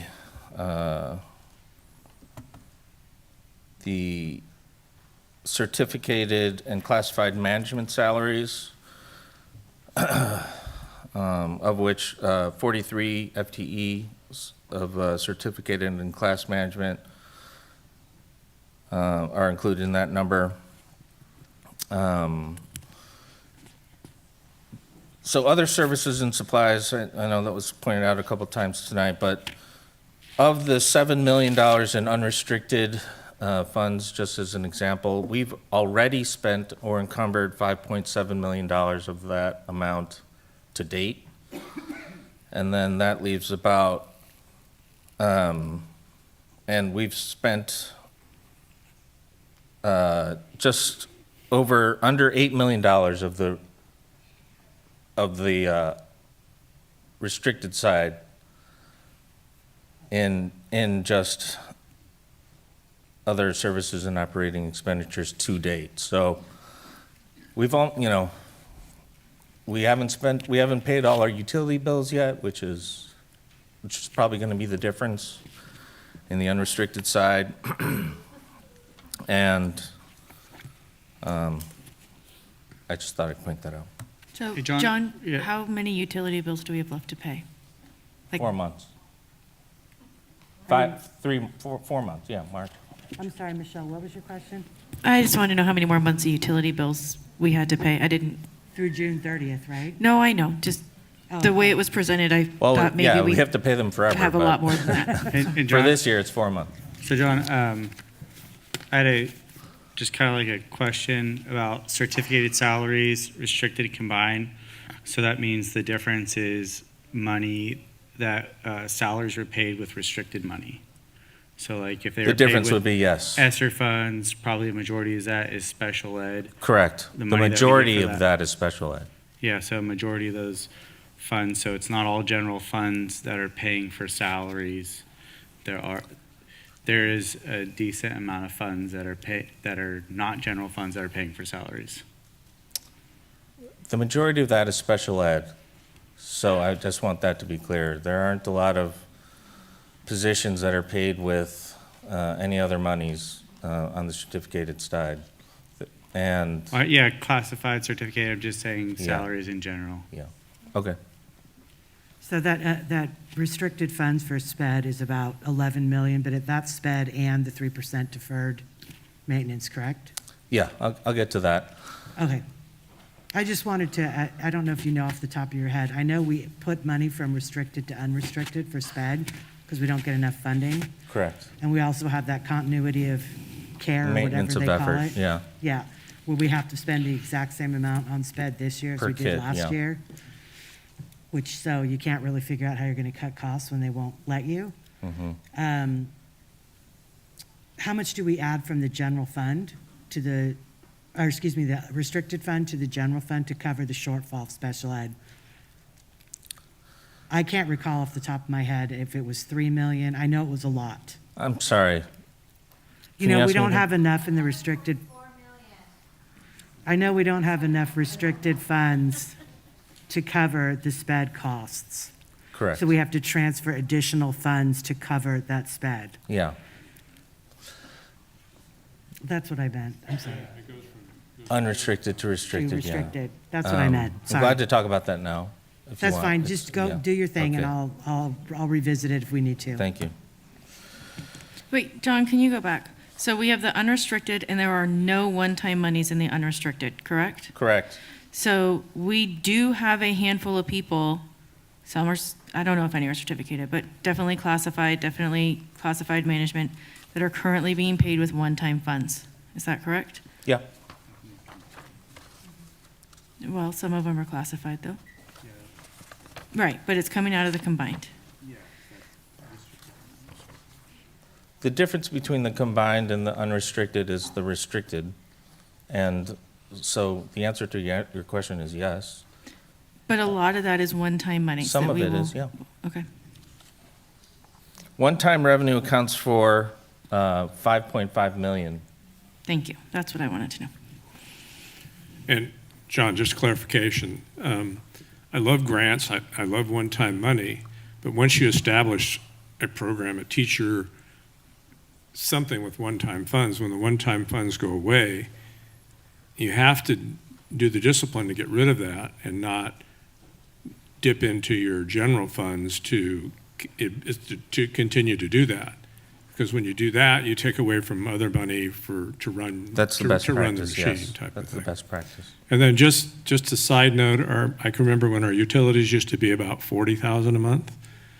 And now our utilities are over $100,000 a month. PG&E. And part of alone. that is because we are in these beautiful facilities that cost a lot of money the bond has built these buildings, but the bond doesn't provide the money to maintain them or to run another $60,000 a month, or $600,000 or $720,000 a year more that we have to take out of general fund that we didn't have before. So those are just, there's one small, but Maybe, $700,000 is a lot of money. Yeah. So, I think we have the these cost beautiful of facilities, PG&E but is they gone. cost a lot more to run with the same amount of students. So,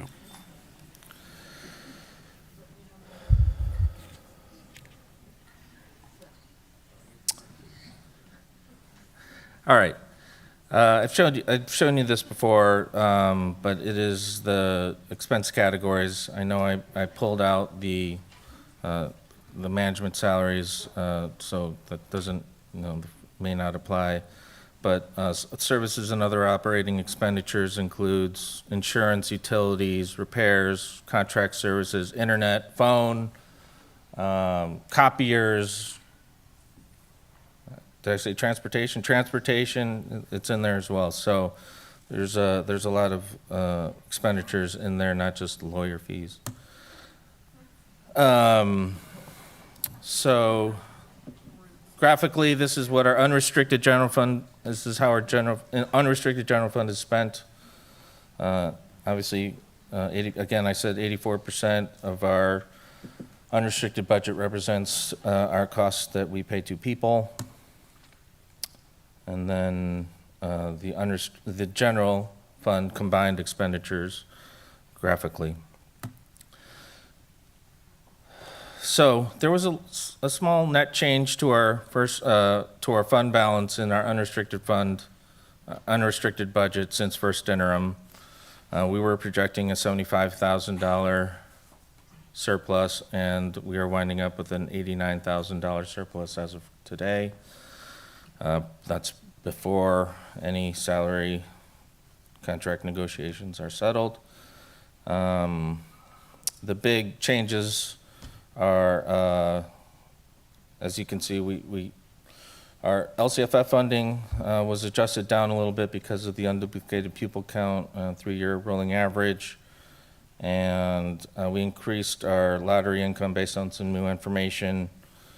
There was a little bit of one-time money in the local and other local revenue, which is a STRS adjustment return, and the big changes in the expenditures were we adjusted some health and welfare budgets that were for positions that haven't been filled yet, and or the employees who filled the position didn't take the benefits that we offer. And then the big adjustment was for the utilities, like I mentioned earlier. But the net is just about a $14,000 change to the positive. All right, so now we can talk about the transfer if you'd like. It's very important that you understand that I hate to pick on special ed, but special ed is funded at 30 to 40% of the cost that it takes us to run this program, and that is common up and down the state. So because of that, we have to contribute from the unrestricted budget to the restricted budget, because that's where the special ed budget is, $10 million. And that is to make that program whole. That makes that program net zero. It needs $10 million to make that program whole. The other $1.4 million-ish is a required 3% contribution to routine restricted maintenance. And that's of our total budget, and it is calculated at the end of the year. The projected amount is this number. So that is a total of $11.4 million that we transfer or contribute from the unrestricted budget to the restricted budget. And that's what you're going to see that several times, and the amounts are going to change as we move on, move down the years. So this is a second interim general fund budget summary. I talked about the $89,000 surplus in the unrestricted budget. On the restricted side, we're deficit spending $1.2 million, and just like I said, like I told you last time, that the reason for that is because we received some of our COVID state money in the prior year that has to be spent by this year. So we received the money before we spent it, and now we're spending the money. That's it. So I just want to talk briefly. I know I'm going to be up here a little bit longer than I want to be, but the next few slides are just where we were. Okay, so the budget adoption for the unrestricted budget showed deficit spending in all 3 years. Why is that? Robert before me was projecting a flat enrollment at the time that was now 200 students more. It's not going to change our total revenues in the current year, but in the out years, it changed we were projecting less revenue. First interim, I updated the budget to reflect some budgetary items that changed the current year to, instead of deficit spending, to a little bit of a surplus, 75,000. But the main change at the time of first interim was that our 88 projections were going to be different. They were going to be higher based on our current enrollment. I know I keep talking about it, but that was the change. So that, played out. We didn't settle. No settlement dollars were reflected in the expenditure side, so we were projecting a surplus. And our offers to our unions were based accordingly. Again, now we're in second interim, and our multi-year projection looks even better. Why? Because something changed, and what changed was our in the out years, the COLAs. The COLAs changed. It was 2.48% when I reported the first interim, and now it's almost double that, 5.33, and it could be higher. If it is higher, great. So now we have even bigger surpluses in the out years because of those fundamental changes to the assumptions that we learned, that we continually learn as the year goes on. So, based on that, if we don't do anything, if we don't increase our expenditures, which is highly unlikely, we would have more reserves, period. Based on that information, no, sorry, go ahead.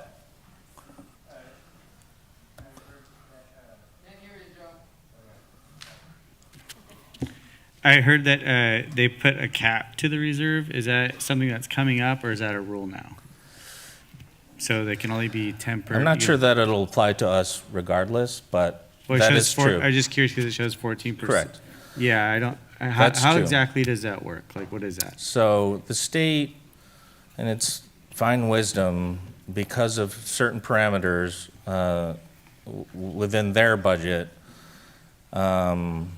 stipulate that under certain conditions, districts cannot hold more than a 10% reserve. And that's never been a problem for this district, and I don't think it will be still. But if we don't do anything, yes, we potentially could have more than 10% in the third year of this multi-year projection. So, does that answer your question? Yeah, I was just curious if that's like a Yeah. rule or if it's a law. Yeah, it's going to be a law. It's a law. Okay.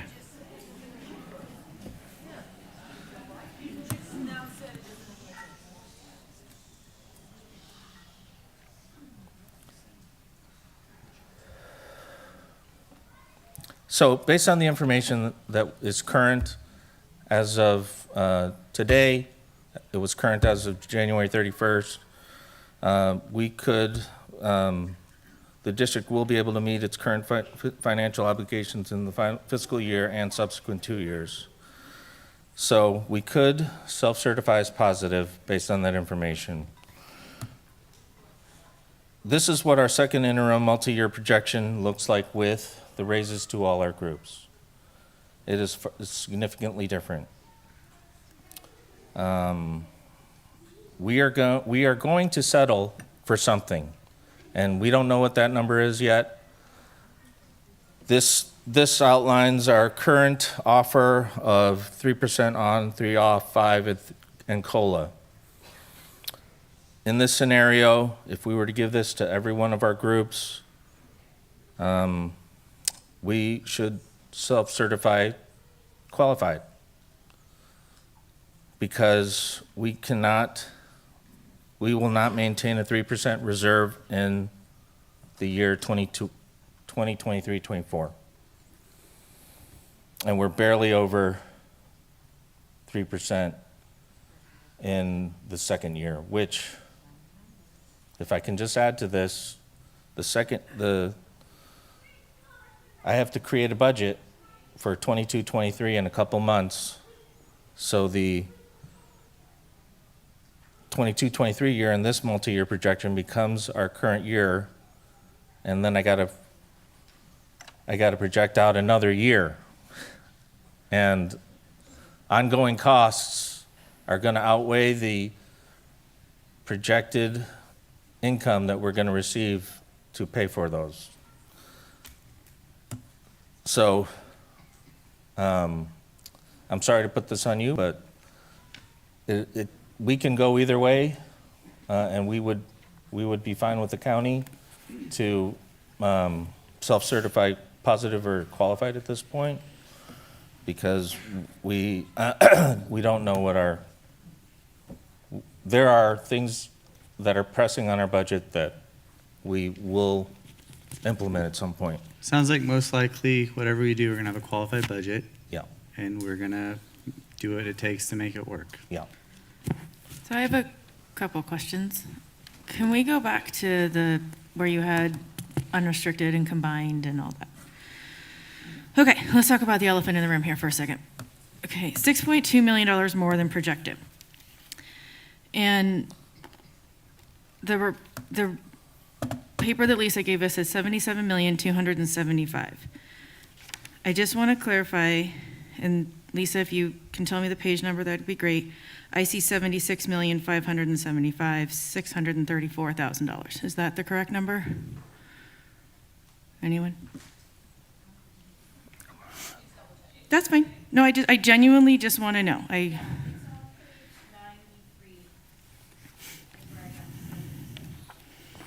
Okay.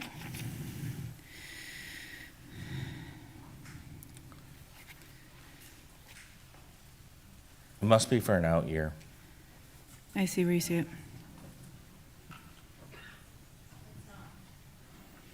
So that's looking at the, I just really want to make sure we are all looking at the same numbers. So multi-year projections, 21, 22, second interim general fund, right here.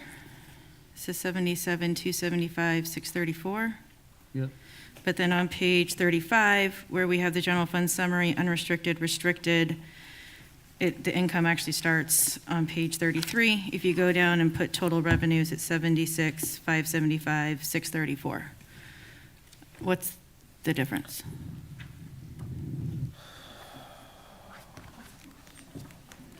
I just want to know what number to start with. Can we do that again? Yep.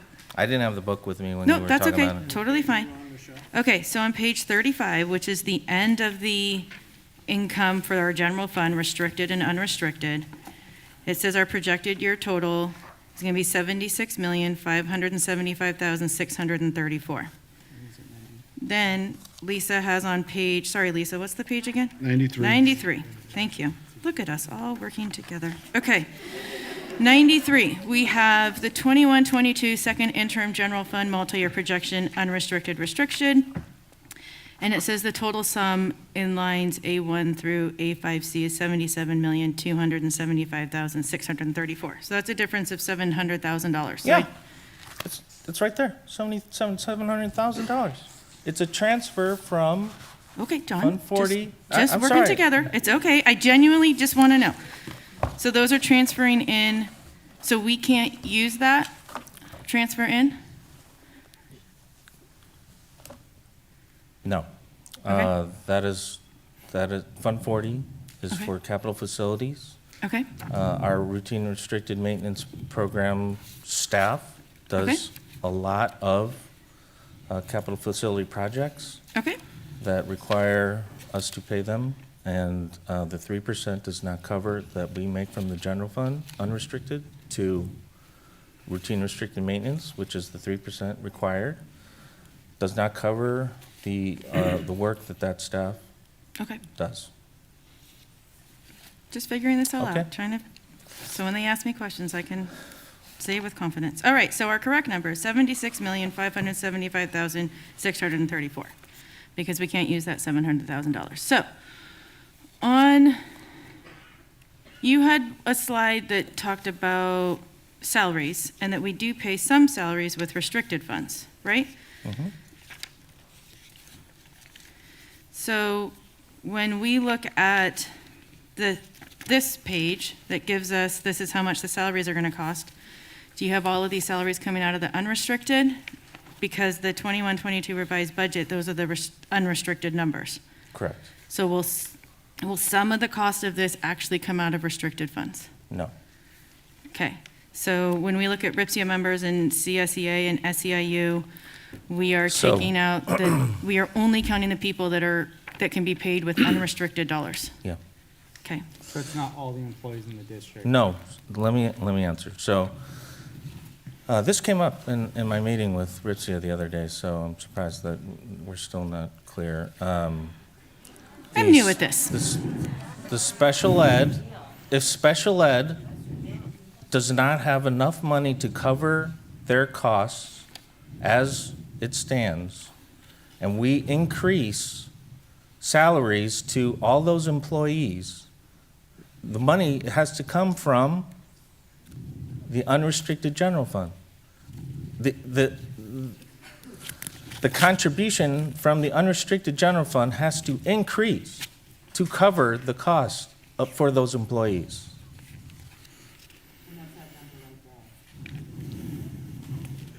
Yeah. Well, it's like the $10 million. And yeah, I think we understand that, John. I think maybe the question was more, we're looking at all the cost of all the employees, but that doesn't represent all the employees in the district, because there are some people that are being paid that aren't even on that page because the restricted number wasn't on there. I think that's what you're trying to say, Michelle, right? Yeah. So, And we maybe another way of answering that question, if there are employees ongoing that are paid with restricted dollars, like restricted programs like Title I or 2 or 3, or one of our new ones, expanded learning opportunities, their salary comes out of that budget. If that program can't pay for that salary, we're probably not going to have that employee. Okay? Or if that budget can't cover that increase, the increase has to come, the increased salary that program or that categorical program can't cover would come from the unrestricted general fund. Okay. Thank you, John. We're just really trying hard I agree. to understand. We're not coming at you. We just John, I have a question too. That from an educational standpoint, we get X amount of dollars on the LCFF per student, right? And now, say I have a child that's a special ed student. So, in that special ed student, so I'm an average, I'm just throwing a number out there, we roughly get 10,000. But my special ed student, through all the negotiations I do with my attorney and everything else, says you have to provide this service, this service, this service, this service, and if you can't provide that service, you have to provide it elsewhere. That could be $100,000 for my student. Yeah. And God damn it, you better pay $100,000 for my student, because that's how I feel about it, if that's the thing, because that's the law. Sometimes but the state's only giving me 10,000, so now the district has to come up, and they should, with the 90,000 to cover the needs of my child. So let's be. No, can I finish? No, because you're vilifying special ed students, No, and I'm not sorry, I vilifying. have one. I'm just explaining. I'm sorry that he cost the I district don't mean more to money. vilify them. I'm just trying to explain.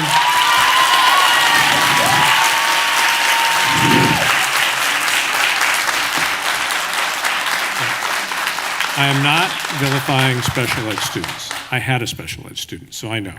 And I know the needs. And so what I'm saying is the state doesn't give us enough money. So the money that we have to transfer is valid. Yeah. And the other thing that I'm seriously against is saying, well, let's bring them back because we can do it cheaper.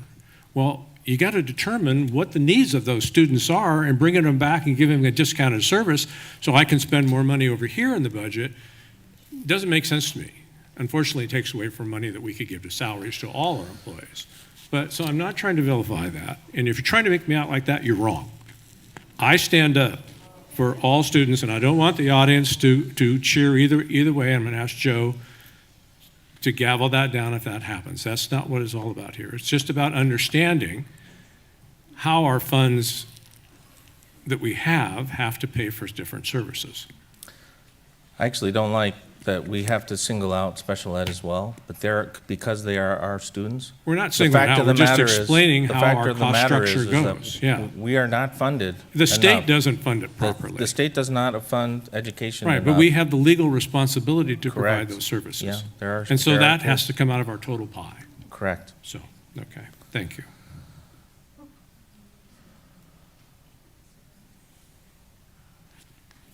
More questions? Yeah, we have more questions. I thought, I've seen the $6.2 million difference come up a lot. Yeah. I really want to understand that number. Me too. I Right, promise. hey guys, I really honestly want to talk and listen, and I genuinely don't gain anything from any of this. So I'm trying my best to listen and understand. We got this paper. Joaquin dropped it off at my house. Ripsy has spent time putting it together. There's a question. And, maybe John doesn't understand how this number got there. And maybe together we can look at this number and see how we got to this number and exactly what it is. So let's have some patience and let's spend some time looking at this number because it's a big number. Again, I don't mean to sound snarky, but I'm a little frustrated because I spent 2.5 hours with members of RIPSIA yesterday answering all these questions, and $6.2 million never came up. It never came up. It never came up. $6.2 million never came up. Okay. I don't know anything. I'm sorry, John, not to put you on the spot, but I literally just got this, Agreed. Like on my way here, my wife's like, What we someone did dropped talk this about, off, so. though, if there is a difference, and I'll tell you, it's on the restricted side of the budget. We have been receiving money left and right for restricted programs that we didn't know that we were going to receive, definitely at budget at any time, and that's been happening all year. And again, restricted revenues, restricted programs, or categorical programs, whatever you want to call it, those revenues are for specific things. They're given to us because of our student population or whatever the governor wants to give us the money for outside of the base program. So if there is a difference, we would probably find it on the restricted side of the budget, in the restricted revenues. And that's going to change, and it's never going to be apples to apples year over year because some of it's been one time. We're going to continue to see that revenue go up as we budget and or spend some of the one-time monies, which we haven't yet spent all of yet. We have another couple of years to spend this money. So you're going to see revenues be different, especially if we haven't budgeted, received the cash, or spent it yet. That is my best answer for that question. I wish we could have talked about $6.2 million when we were all sitting in a room, but I just didn't. I would have answered it probably the same way, or Well, with that's more detail. definitely something that we can dig into, right? Like, we definitely Again, should see exactly what that is. I don't see $6.2 million falling out of this budget on the restricted and or restricted side. So if we've received more money, we've budgeted to spend it already for whatever program that might be.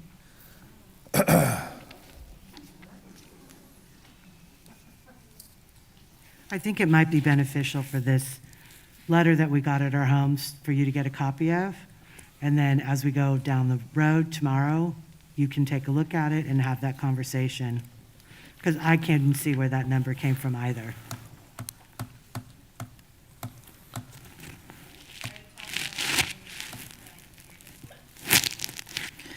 I'm talking about the fact that dropping a flyer at my door saying, we found $2.2 million, why haven't you? Doesn't help us further the conversation. That's something that the negotiating team needs to take a look at with each other and talk about, because I looked through this, and I don't see an excess of $6.2 million anywhere.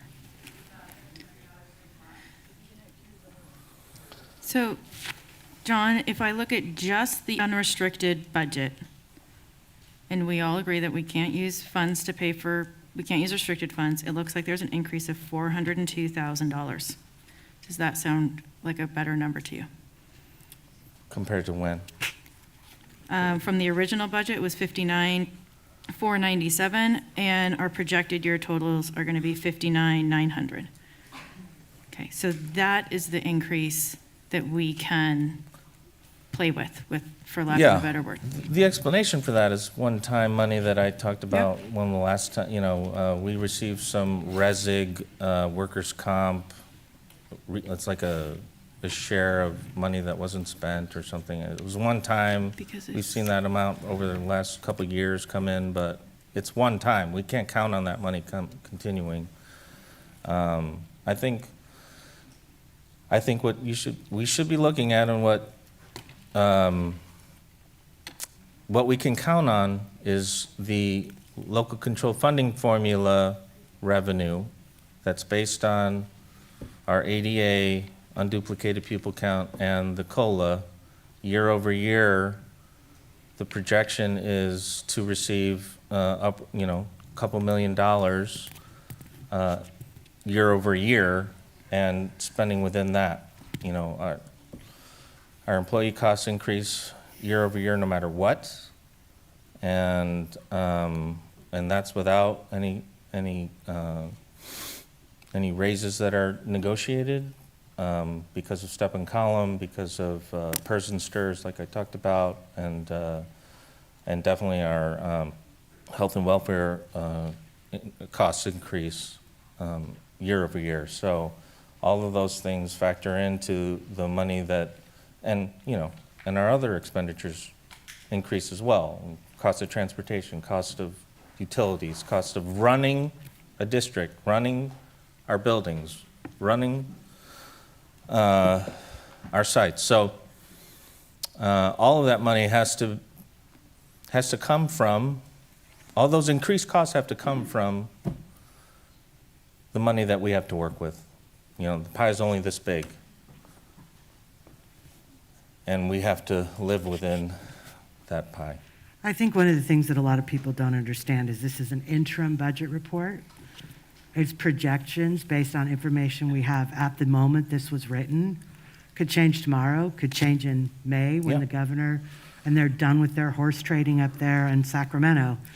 So this is done with the best of intentions and based on the information we have today. Yes.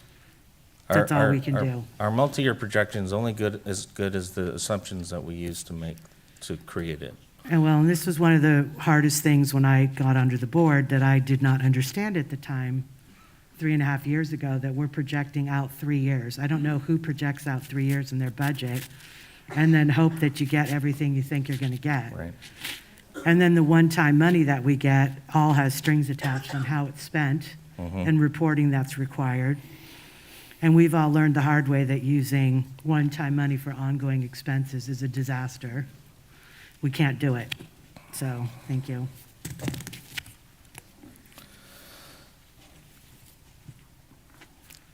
Yeah, John, thank you.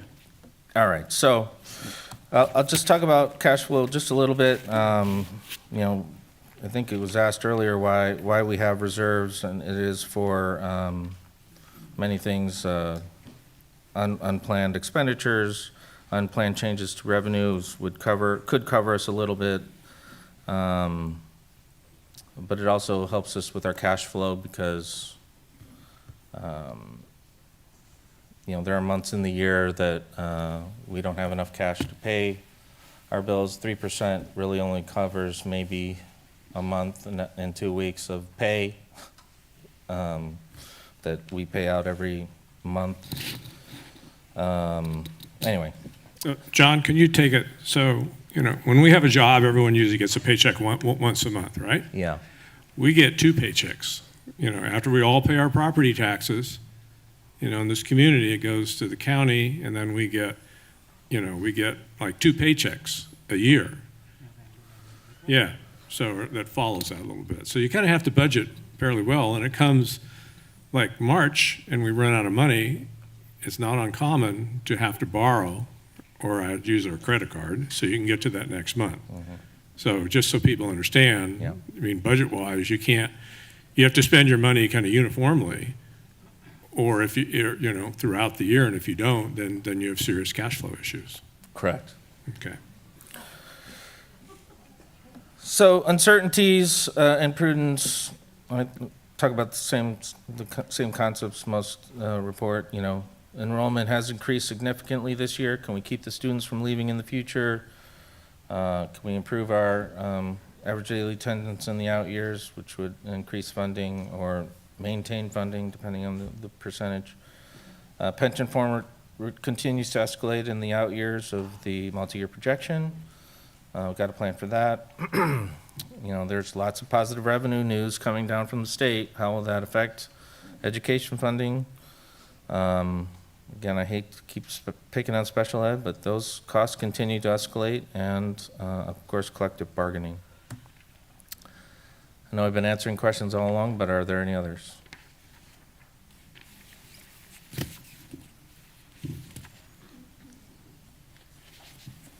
Mark, you've been very quiet. No, I've sent him several budget questions. Okay. Thank you, John. Thank you, John.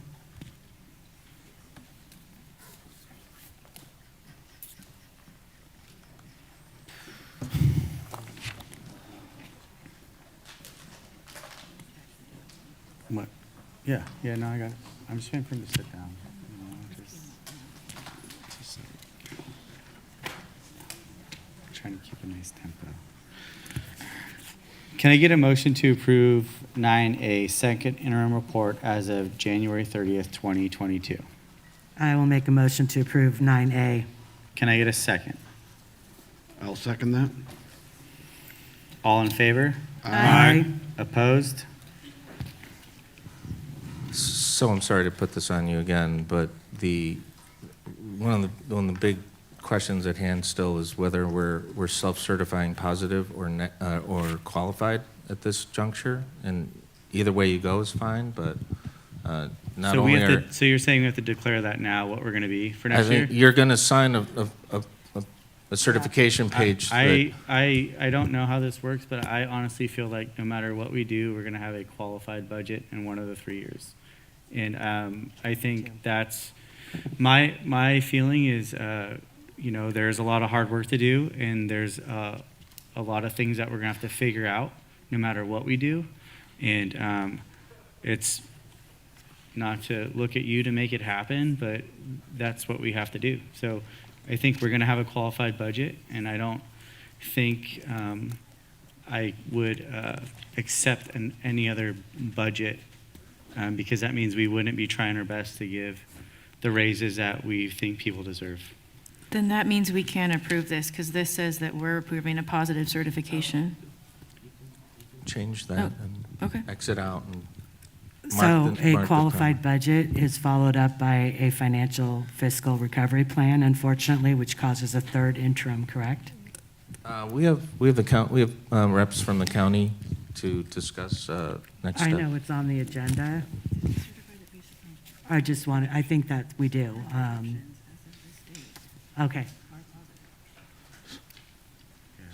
So John, when you say we have the choice, if we look at the summary second year interim multi-year projection with raises, and those are what we've proposed for all the unions, right? Then that last year is qualified. We're qualified as of the second year, yeah. Yeah, okay. I just want to make sure. Yeah, It's we're the third year that we're qualified. qualified.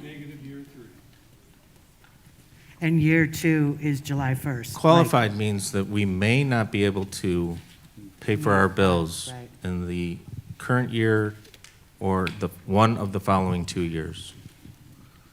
Okay, but if we end in this one in the second year with a 4% reserve, then that means the qualified would be for the third year where we have a 1% reserve. We are qualified because we cannot meet, we Correct. Okay. potentially may not be able to meet our fiscal obligations in And one Mark, of the next 2 years. Just as a reminder, what you're looking at, I don't believe has the raises in it, correct? No, I'm looking at the one with the raises. Okay, That's sorry, the one that I'm sorry. basing it on. So real quick, John, we voted on a positive certified budget, but really, we're all saying that we're gonna have a qualified budget. So Michelle just pointed out that what we will have to sign says it's positive, but we're just gonna change that even though we don't know what You that's just gonna check be. the box that applies. Yeah. Okay. You can check the box that applies and sign accordingly. So you need to make the motion of 9A. You want us to redo it? Well, I think didn't we just? We did 9A, we approved it. Yeah, do we need to take a vote that we all? Agree that it's that- qualified? Yes. Yeah, okay. Let's just do it Let's for the just do that. record. So let's do a 9A second interim report as of January 30th, 2022, as a qualified budget. Yeah. Do I have a second? I'll second that. Or do I have a motion to approve that? Sorry. I'll make a motion. You made the Oh, motion. well, I didn't know I could make a motion. Yeah, you can make motions. Then we can make this go so much quicker. Freaking complicated. All right. All in favor? Aye. Opposed? Good.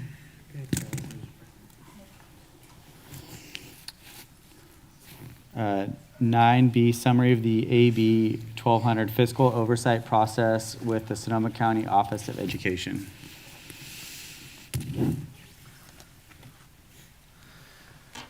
Thank you, trustees. Good evening. My name is Greg Medici. I'm the Deputy Superintendent of County of Sonoma Office of Education. And I'm here tonight at your request to discuss the AB 1200 fiscal oversight process.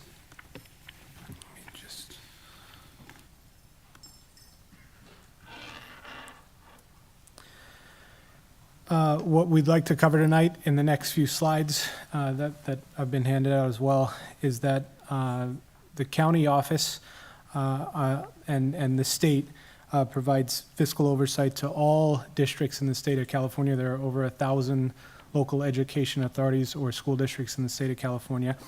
And education code has provisions around what the fiscal oversight is. What is not part of this agenda item is any discussion around the first interim report that you just approved. So AB 1200. The fiscal oversight process is founded on education codes dating back to the early 90s and are now codified in the 42,000 series of the Ed Code.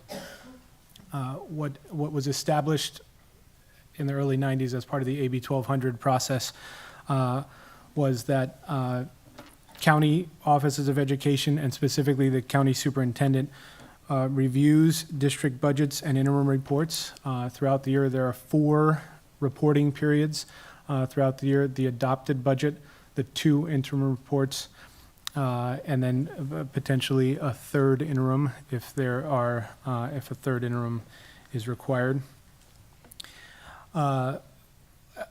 Also part of the review process is when a school district makes decisions around the collective bargaining process, if those decisions occur after reporting periods, then an AB 1200 disclosure is created, and the information on that disclosure would update the financial information between reporting periods.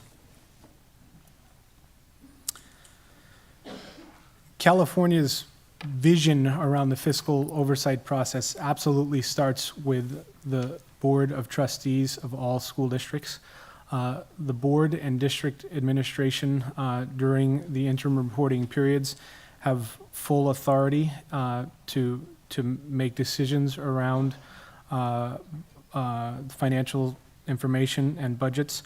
And in terms of the county office of education, and specifically the county superintendent's role, the county office is a neutral authority that takes in the information from school districts and then reviews the information provided and kind of agrees or disagrees with that information. But the decisions behind the inputs of the information is not part of the county oversight process prior to any exceptional circumstances that are also laid out in Ed Code, and there is no exceptional circumstance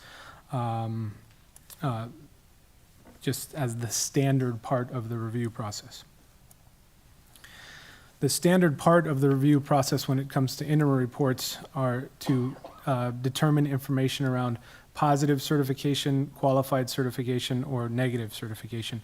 And as you just acted, the county now understands that the information that will be provided to the county as part of the second interim will include a qualified certification. So we will go through our analysis process and review the documentation.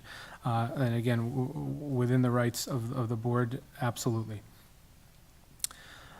In terms of qualified standing at this point, there's no absolute requirement in education code to intervene during the qualified process. But as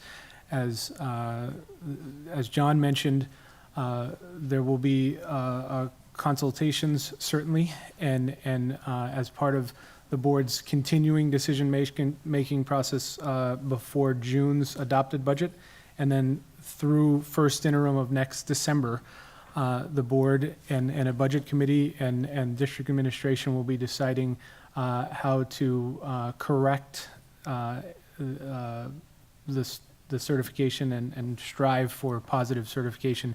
The next technical period where there's actually the decision around positive, negative, or qualified certification is December's first interim report.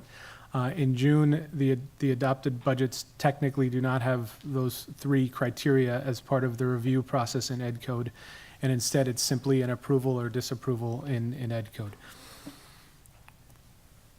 And also, as mentioned, in terms of public disclosures of collective bargaining with your labor partners or any school district's labor partners, when decisions and settlements are reached after these interim reports or after any financial period, the tentative agreement is analyzed by the district administration and the board, and then presented to the county updated information that, again, is part of the AB 1200 certification process.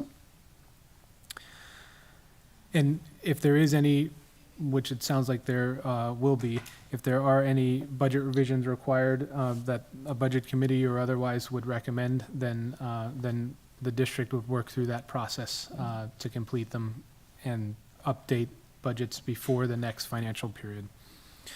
So that's the information I have. We just wanted to clarify that the county itself is not involved in kind of the decision-making processes, but certainly whatever information is turned in during the financial periods, we will review per Ed Code and certainly help the district and help the county comply with all Ed Codes from the state's perspective. So do you look at how we are spending our money and where the money is coming from? Yes. So like if we were to, take something and pay salaries with something that you're not really supposed to, you guys would catch that?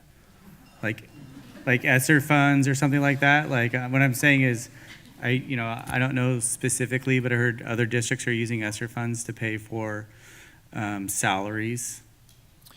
Well, your district's team is very capable in its processes, and so the information that they're presenting will be reviewed objectively, and the information that all districts present are reviewed objectively.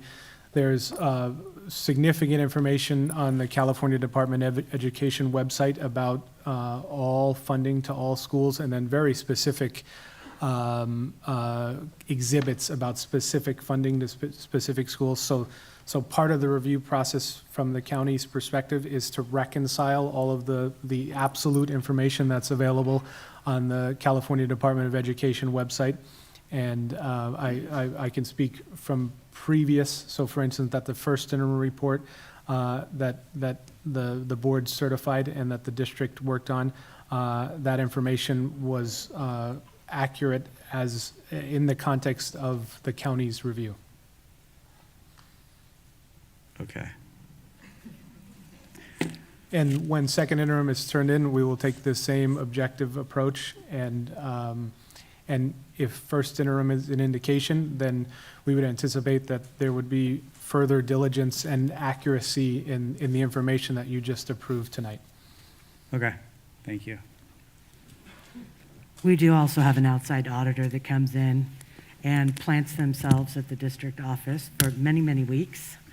And we end up getting a very large audit at the end of every year. So that's where the actuals come from. We have the unaudited actuals, and then we have the actuals. So there's that third check as well. I have a question about the budget revision. So if we have a qualified budget that's sent in, the superintendent and the CBO have to certify in writing that we can meet the cost of the collective bargaining agreements.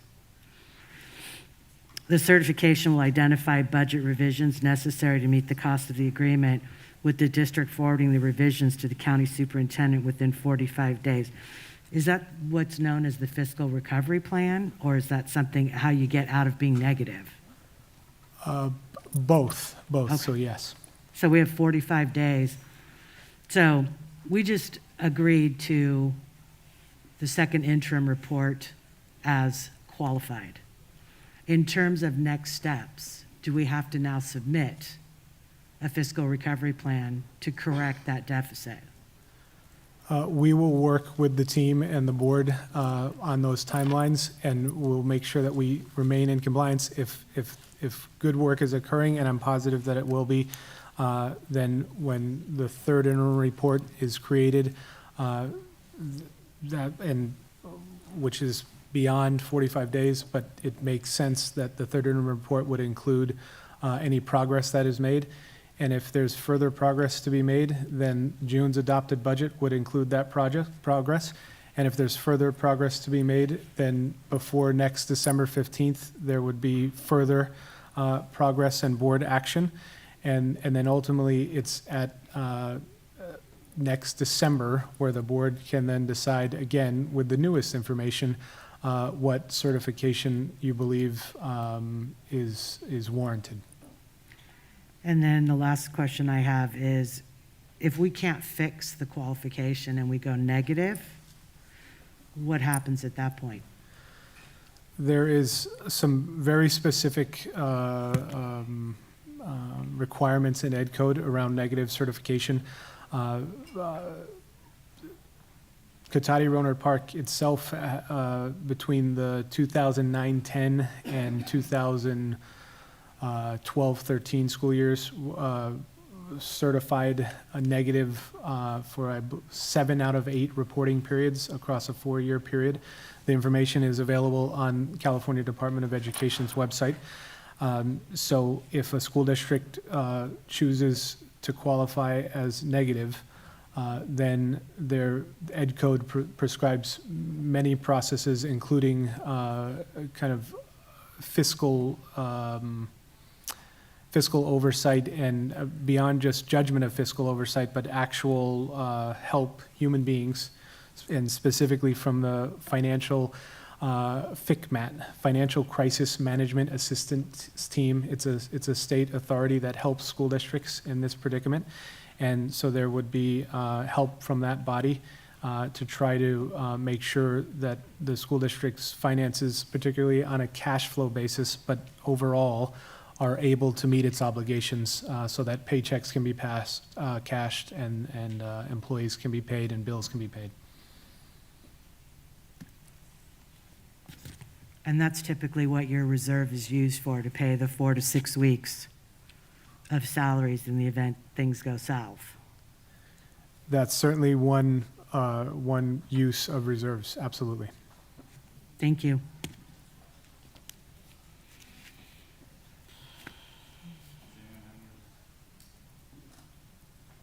Does anyone have any other questions?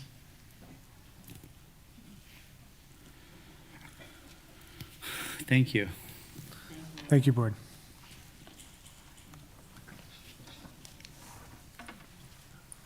Nine C, fiscal update and planning.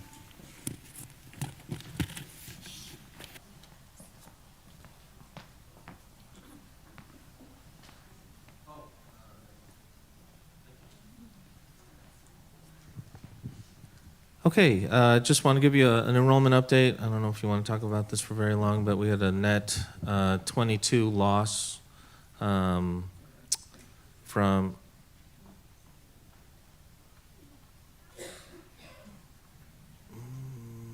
I'm looking at,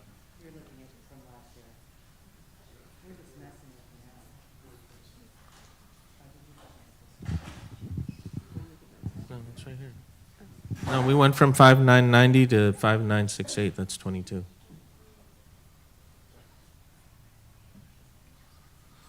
The majority of the student loss was from early graduation. I think that's all I want to say about that. So ultimately, we're maintaining our enrollment for the most part.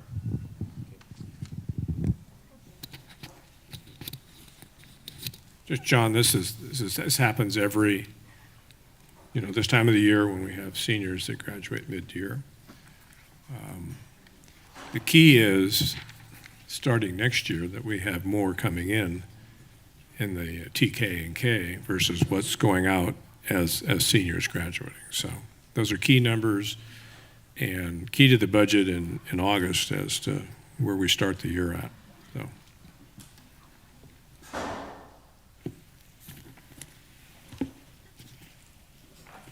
Does anyone have any other questions? Comments? Okay. 9D, second reading of AR 3515.6, criminal background check for contractors. So this is the approval part of this board policy.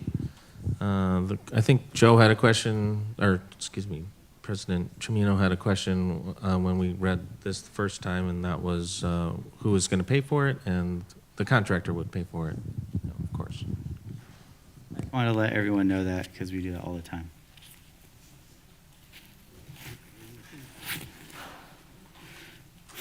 Okay, so can I get approval of 9D?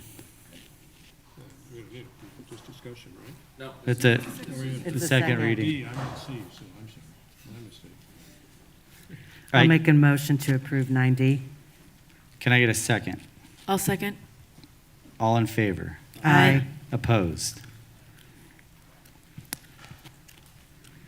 9E, second reading, approval of revisions to board policy 4131, staff development.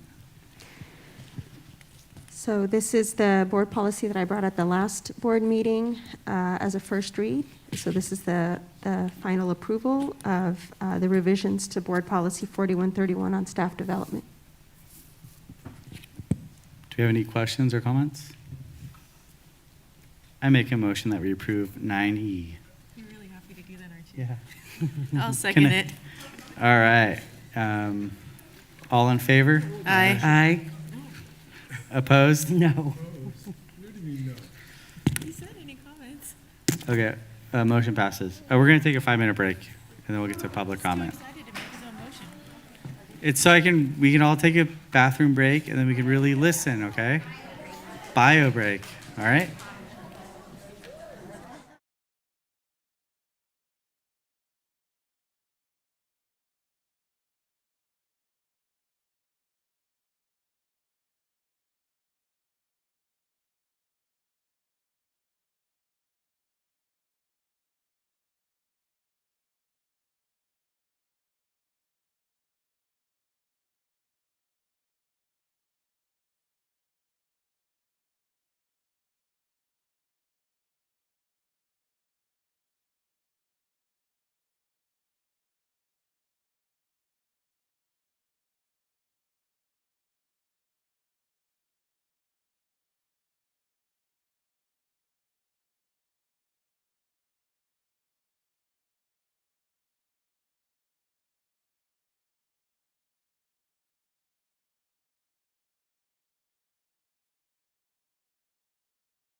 All right, guys, we're gonna move to public comment for items not on the agenda.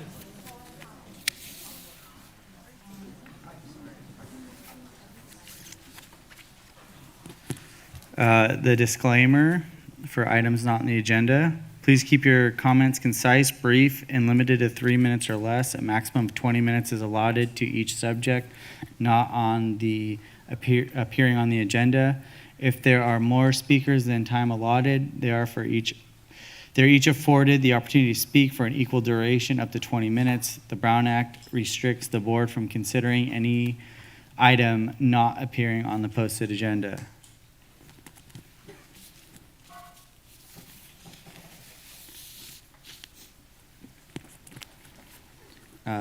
We're going to start again with the students first. Isadora.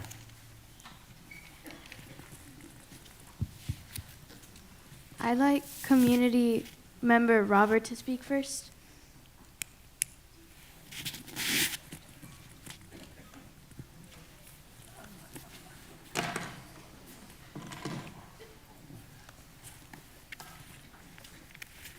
Good evening. I'm Robert Conklin from Teamsters Local 665. Looking around the room here today, I see a lot of black. All of us wearing black because it's a sad day. It's all sad that we're here at night when we should be at home with our families. And tomorrow the teachers should be teaching their students. I'm not one for many words. Most of us Teamsters aren't. We're more for action. And that's why I'm here with my son on a school night. I'm speaking on behalf of Tom Woods, political director of Teamsters Local 665. I'm addressing the board today because the incredibly well compensated superintendent is not with discussing beyond acknowledging that the struggles of this district's teachers are not something she is paid so well to understand. To the board, we all understand that you're being asked to make tough decisions.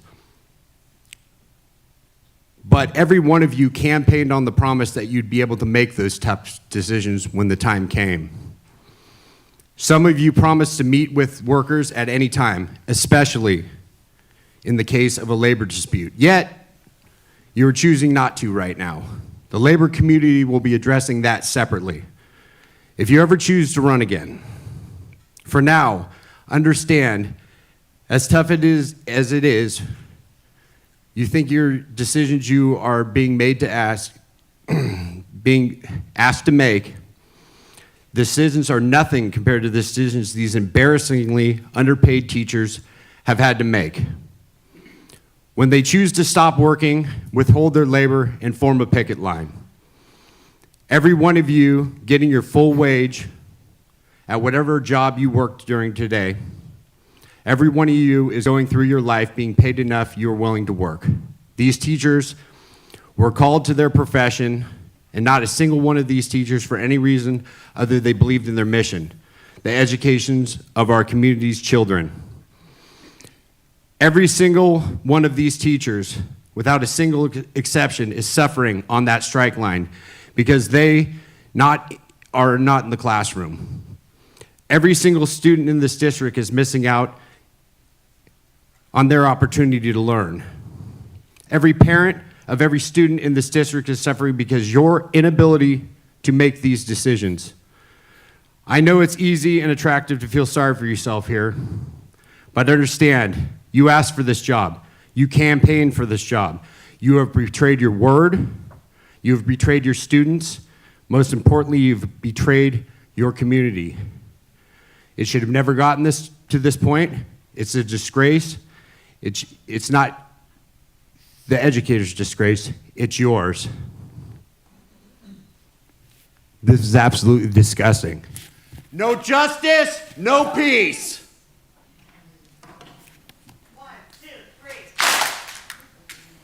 Thank you, Robert. Isadora, do you?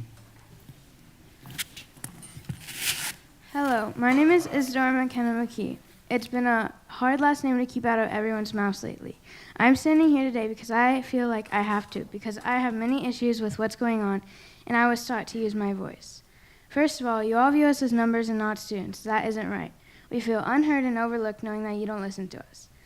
Listen this time. We need a full-time principal. This year has been extremely hard on us and the students, hard on the students and the staff. Everyone is just trying to get back to a normal life, and you guys trying to change principals is not helping this situation. I know there's not a real reason why a certain middle school principal is being moved, unless it's personal stuff that should be worked through differently. If that does happen, then I warn you to be ready for the backlash. The principal of TMS loves her job, her students, and her community, and they love her. The students of TMS deserve to have staff members that aren't getting moved around for no reason. We need to have a stable connection with our teachers and principals. Every one of you are worried about our grades and everything that can affect our grades. But did you guys ever stop and think about the effect of having an unsteady relationships with the staff members we actually trust at this school? Do you guys ever think about our mental health? Do you even think about the effects of not having a principal full-time? TMS seems to get a lot of the changes and cuts. The district has many issues that they take out on TMS. We deserve what every other school receives, a full-time loving principal who keeps us safe in programs that we love. I am very grateful for all my teachers.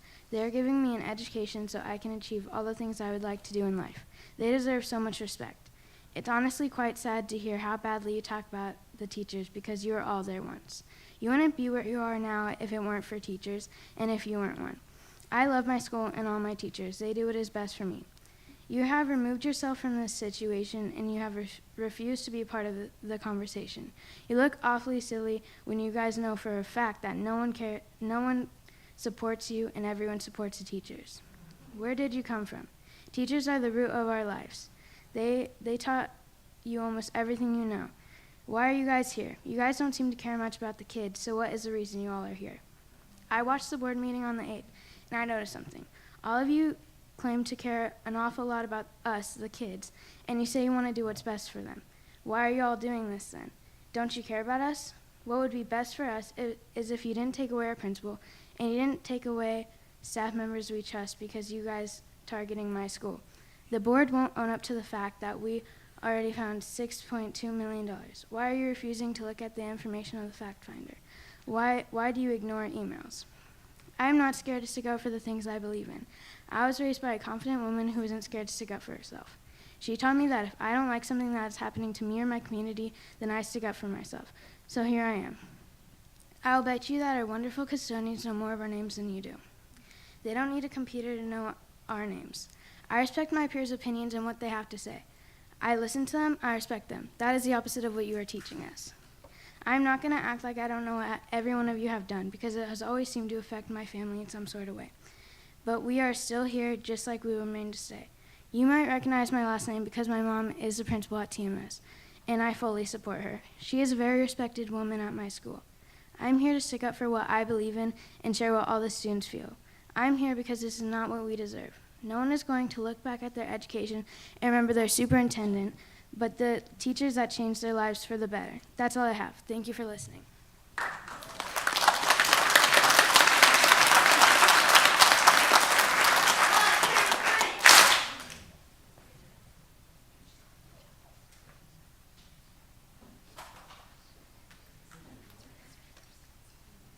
Lila?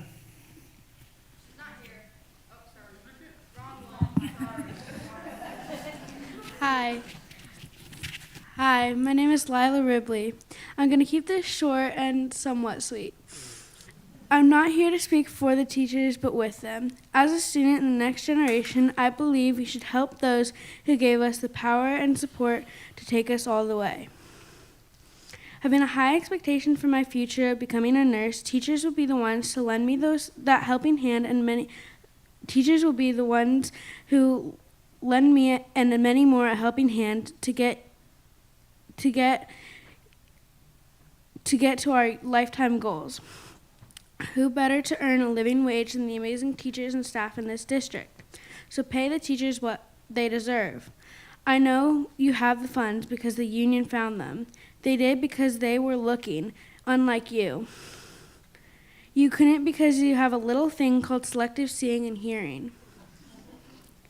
It's absolutely disgusting to me that you say there are no funds when you, Dr. Perez, are making more than the amazing teachers and staff can ever dream of.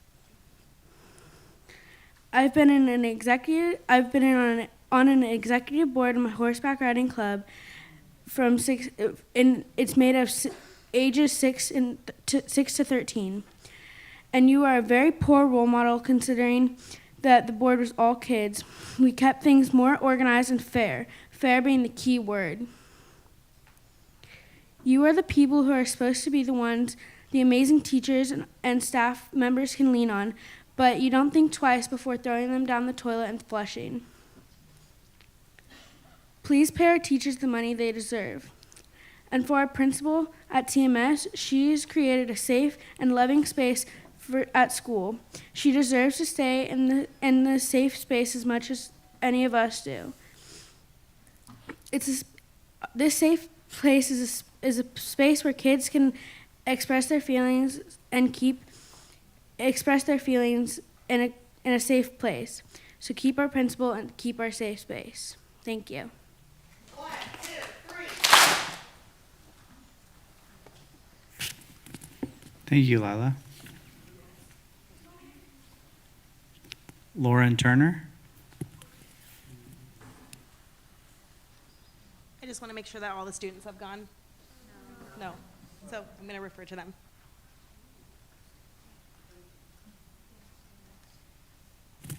Sorry, it said student on there.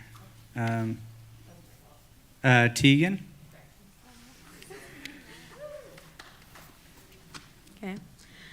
Good evening, everyone. My name is Tegan Merida, and I am a junior here at Rancho.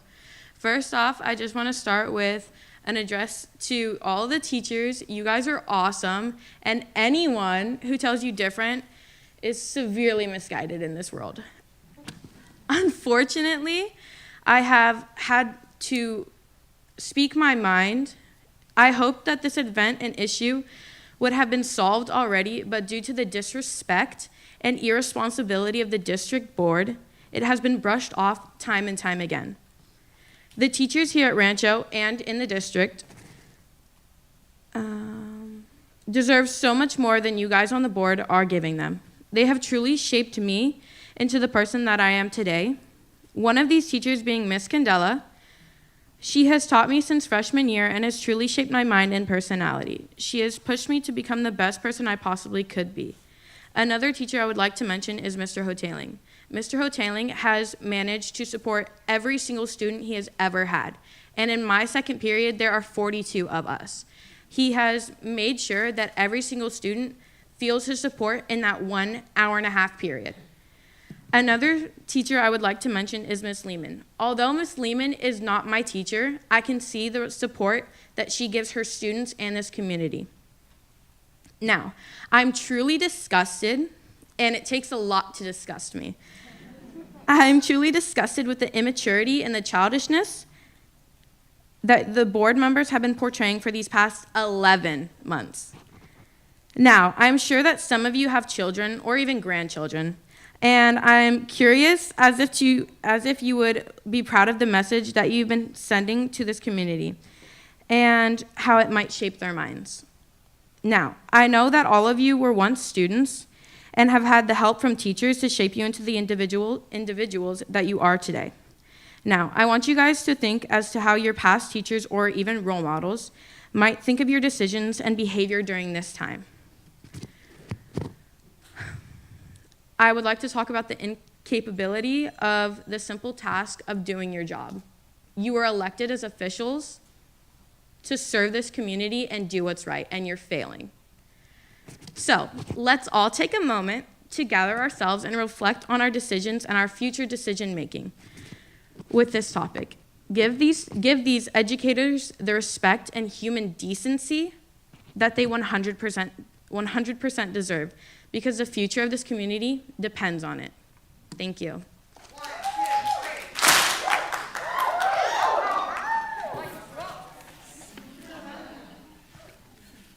Thank you, Tegan. Celio? Cielo? Cielo. I apologize. Sorry. Actually, it's Ciola Lua. Thank you very much. Hi, I'm a junior here. Many may have heard me speak at the library last Thursday, or in other words, strike day 1. Before I start, I do want to thank everyone for their time because I'm thankful that I get to speak my opinions and that a majority of you will actually listen. So thank you. This is something that a lot of people have brought up and will probably continue to bring up, but I want to reiterate the fact that I have so much respect for every teacher in this room. I might only know a handful of you guys, but on behalf of all students, we appreciate everything that you do to make school possible. Now, I can stand here before you all and talk about how much love I have for educators, and I can list all of my favorite teachers, but I would rather take this second to address the school board members directly. I'm aware that there is injustice in the world, but I'm beyond disgusted that I'm seeing it happen in my own school, to my own teachers. Not only are these hardworking adults begging for some human decency, but they have a lot of dedicated students backing them up. I'm embarrassed that you think teachers do not deserve more money, because I'm assuming that none of you were able to get to the spot that you are in right now without school.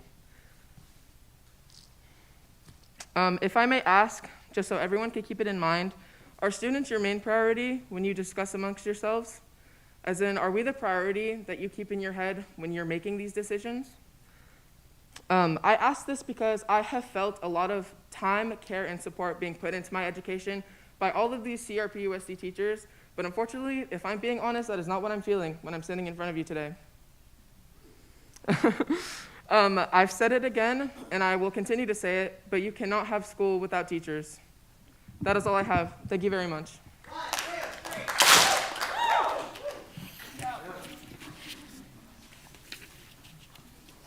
Thank you. I'm not going to try to butcher your name again, but thank you. Is Samuel a student? Okay, thank you. Well, is this, okay, that's still working. Hi, I'm Sam. I am a sophomore at Tech High. Yes, you're one of my teachers. You were one of my teachers, yeah. I actually know a few of you. First off, I want to say this is just plain disappointing. It always has been, but especially now. We're coming off of a 2-year pandemic where so many people have died. These extremely hardworking individuals who are sitting before me, they put their hearts and souls into changing everything they did for us. They changed to online learning at the drop of a hat. They changed back in only a few months, but you're not going to give them the 6% they need. I mean, even not taking that into account, these teachers are possibly the most important part of our society. Without these teachers, none of us would know how to read. None of us would be able to help society as a whole. These teachers are the foundation of what we are. And it's just sad that you are unwilling to give them what they need and deserve. Teachers, you are amazing. I think I speak for everyone in this room who had to leave this room because it's, 8:30 right now? We have families, we have lives. We want to go home and sleep and eat, but we can't because we are here for you. We love you, you are amazing, and you deserve so much more than what you're asking. And the fact that you guys aren't giving it to them is so... I'm done. Thank you.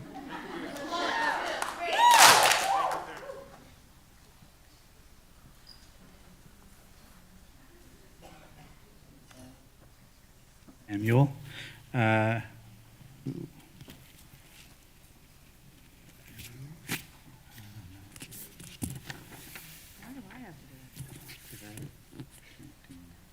last name is Bates. There we go. And what's your first name? It's Emily. I go by M. Oh, there we go. That's what I thought. Thank you. Thank you. So I would just like to say that not only are you taking away the career almost everybody in this room has dedicated their lives to, but you are taking away students' education. Everybody on that stage has had the luxury of a complete education. The students in this room and those who have graduated in the past couple years have not. We've had to deal with more than you've ever thought of, and now classes are being canceled. I see no point in continuing going to school if I'm just going to sit on the bleachers all day and do nothing. In the beginning of this strike, you planned for students to use this time for catch-up work. It has been 4 days. Most students who are behind are now caught up. What do you plan for them to do tomorrow? You are causing us to waste our young lives doing nothing. You've heard and seen the numbers. It has been proven that the money is there. I would like to touch on the topic of the West Side Story musical being put on by Rancho Cotati and Tech High. This strike keeps us from rehearsing with our directors on our stage. Have you ever seen a group of teenagers try to put something together with no adult supervision? It's not pretty. We need our directors, Ms. Gazakanian and Mrs. Walters, to keep us together. We are falling apart without them, so please stop wasting our time.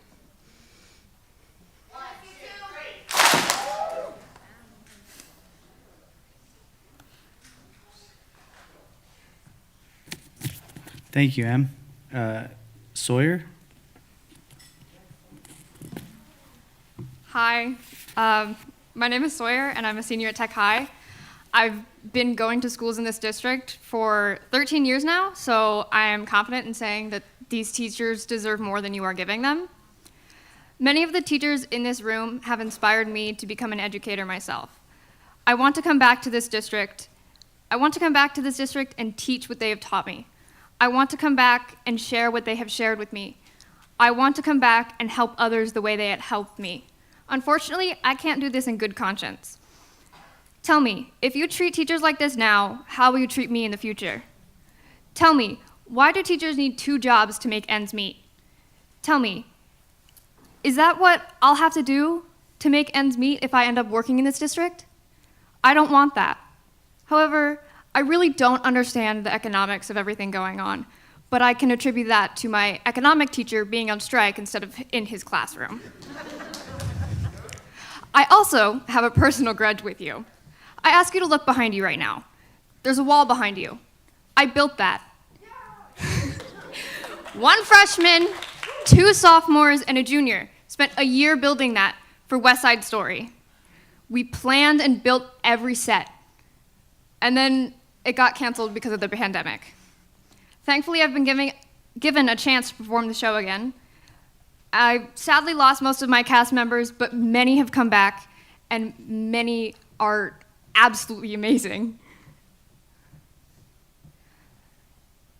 But now, our directors can't direct because you have failed them.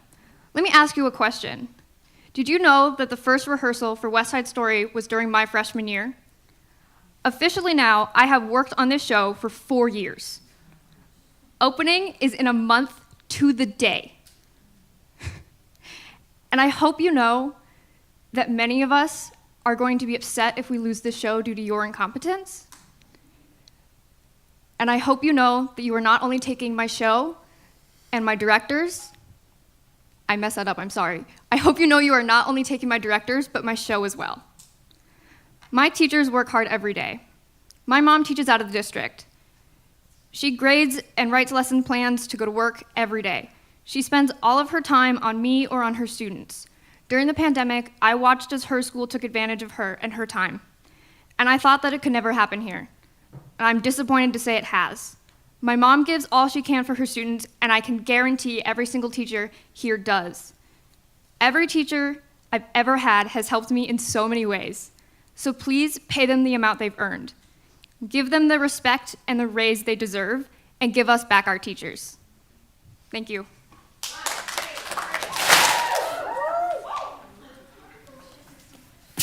Thank you, Sawyer.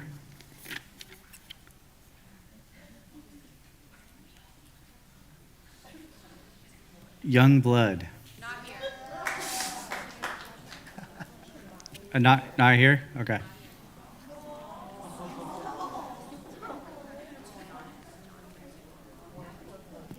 Josephina?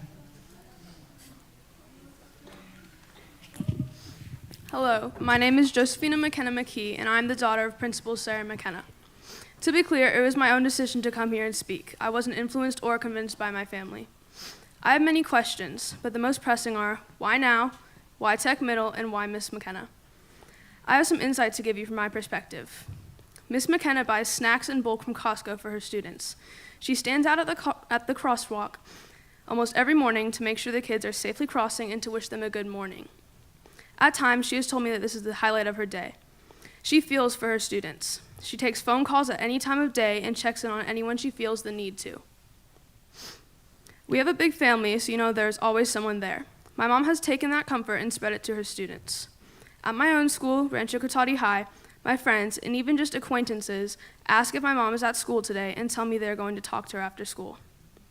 My mom is the only stable relationship some kids have. She is always there in her office, and she is proud of every single student that travels through her school. You have already put the students at Technology Middle School through enough this year. So again, I ask, why now, why Tech Middle, and why Principal McKenna? Thank you. 1, 2, 3.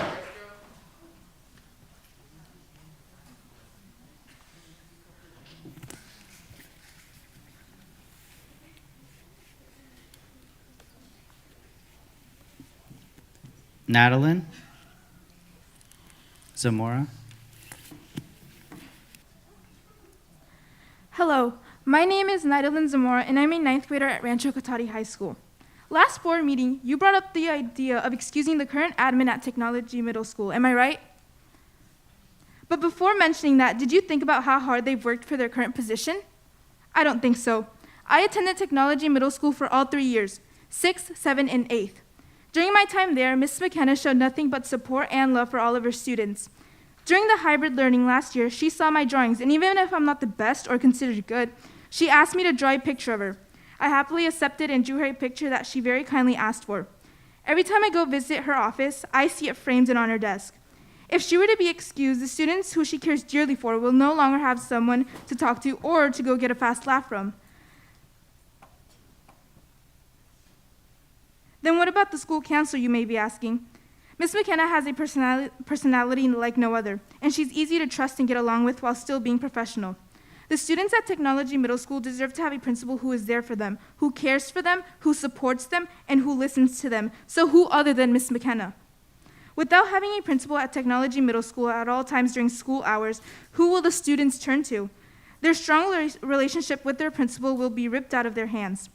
These teachers are asking for a livable wage. They deserve it. Why threaten their positions? They have families to take care of, and it's not easy for them. They wake up early in the morning, they teach, they go home and plan for the next day's lesson, all while doing their best to maintain their own life. With no teachers, there will be no students, and with no students, there will be no future. Thank you. 1, 2, 3. Thank you, Nadalyn. So I guess Olivia is not here as well? No. Okay. Mary?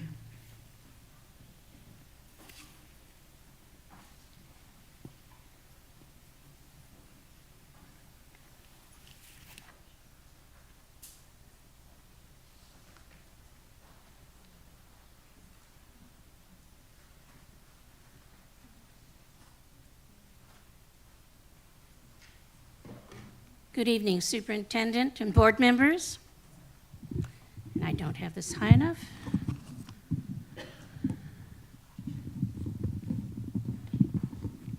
Thank you. All right. I'm glad I made it to be number 10 speaker today. I'm a retired district teacher. I have sons and grandsons that attended or attend in our district, and I'm a member of the community. I have a long memory. 1989, the board averted the teacher strike 6 or 7 hours before it would begin. Last minute, but we were in the class on Monday morning, even though the negotiators met until 12:30 on a Sunday. I've been the past president of RPCA as well as a negotiator. I am very saddened that we have found our teachers now 4 days out of the classroom, and I expect since the negotiators are not meeting right now, that'll be a 5th day. I thought when I left our teaching profession that we had left the strategies and tactics of the 1990s negotiating behind us. It really disappoints me to find out that they've resurrected themselves. I'm going to implore that the board finds the money and directs the staff to pay a fair wage that the impartial fact finder found, since all our teachers deserve to be able to live on their salary in the city that they teach. Please consider finding where there is some money that we can pay the teachers so that they can stay within our district. Thank you. Thank you, Mary. Lauren Turner.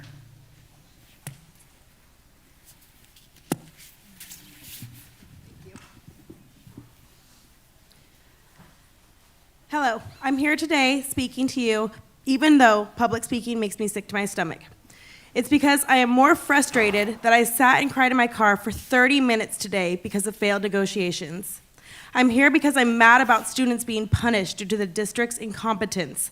And I'm here today as a parent, a community member, and a voter. 6 years ago, when my husband and I moved to Roanoke Park, we were so excited. We were a stone's throw away from Richard Crane and Rancho Cotati.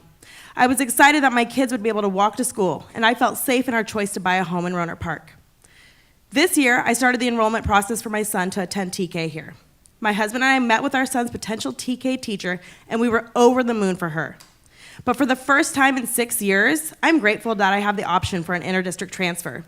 You've said over and over that you need to increase enrollment. Well, I just started paperwork to enroll my child in the Windsor Unified School District. So, the lack of compassion that the district and the board have showed not only teachers, but also parents and community members is disheartening. Cutting elementary school teachers while us also cutting the music program in elementary school levels is sickening. The amount of respect I have for the teachers here is immeasurable, but I want my kids to feel like they are valued in this district. With declining enrollment rates across California, you would think it's one of your responsibilities to retain and draw in new students. You are doing the opposite. Parents such as myself are listening, and we are not happy. I watched last Tuesday's board meeting, and one of the things you had on the agenda was to cut 7 elementary school positions. Michelle, do you remember what you said when they brought that up? You asked if they'd be laying teachers off respectfully. You asked them that they not pull teachers out of class to give them pink slips. Do you know what actually happened that day? Do you know that they pulled elementary school teachers out of the classrooms in the middle of the day, and sometimes not even with the principal, and they were asked to go back and teach? That is resilience. Board, how can you possibly sit there and believe that a district that blatantly lied to you, how can you believe them about an issue that is so significant, such as budgeting, when they can't even tell you the truth about what they're going to do to their teachers during layoffs? Joe, I went ahead and I took a look at your statement when you decided to run for the board. Do you remember what you said in it? It's clear that you don't, so here are some direct quotes. The board should have a primary goal of students first. The superintendent works for the school board. There needs to be transparency and checks and balances between the two. We have amazing teachers in schools here, but politics and red tape are driving students away. As a voter, I can say I feel lied to. You have not done these things. Do you feel like there's checks and balances? Do you feel like there's transparency between you and the superintendent and the district? Where are the checks and balances? How can you ensure transparency when you don't attend negotiations? I am very unsettled as a voter to reread your statement because I have trust in people and I believe they're going to do what they say. I don't believe you fulfilled your duties as an elected official.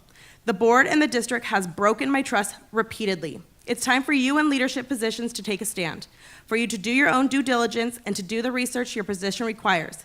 It is time for you to try and repair the damage that the district has caused, and it is time for you to put teachers and students first. It is time for you to do the job that you were elected to do.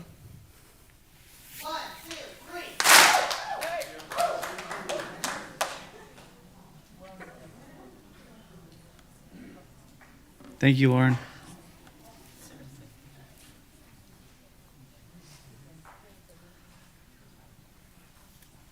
Cheryl? Oh, she left? Okay.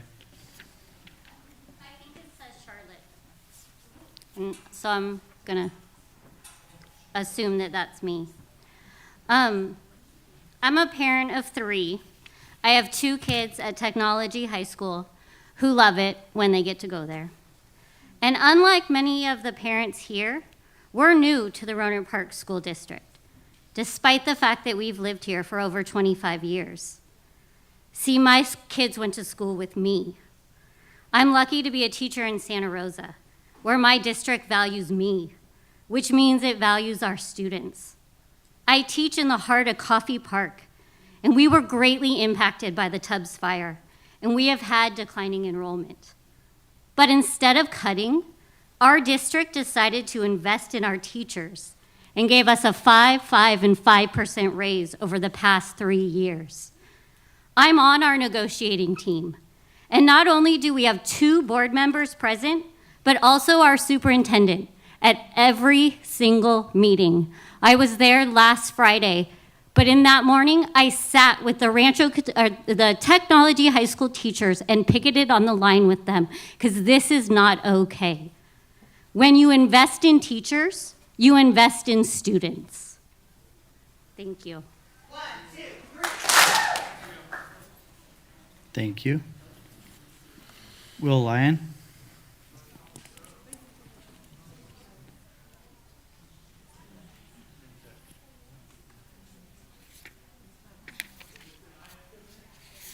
Miranda?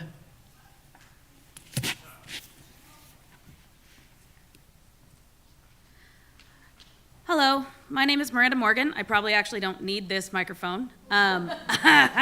Anyone who knows of the Morgans or used to be Conan's, several of my teachers are actually here. I am a product, as my sisters are, of the Roanoke Park Cotati Unified School District. My 2 children now go to the same elementary school that I went to.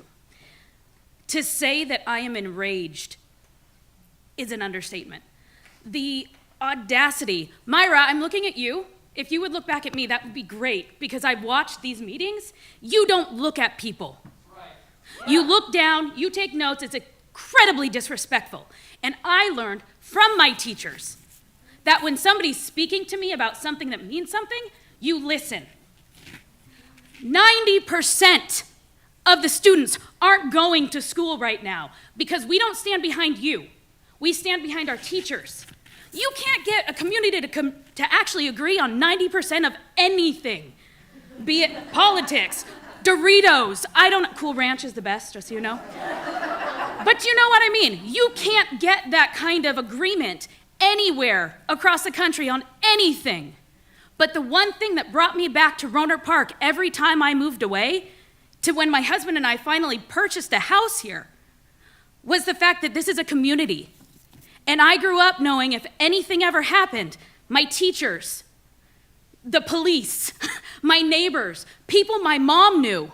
My mom worked for the city of Roanoke Park for 30 years. I didn't get away with anything because everyone knew me. Ugh.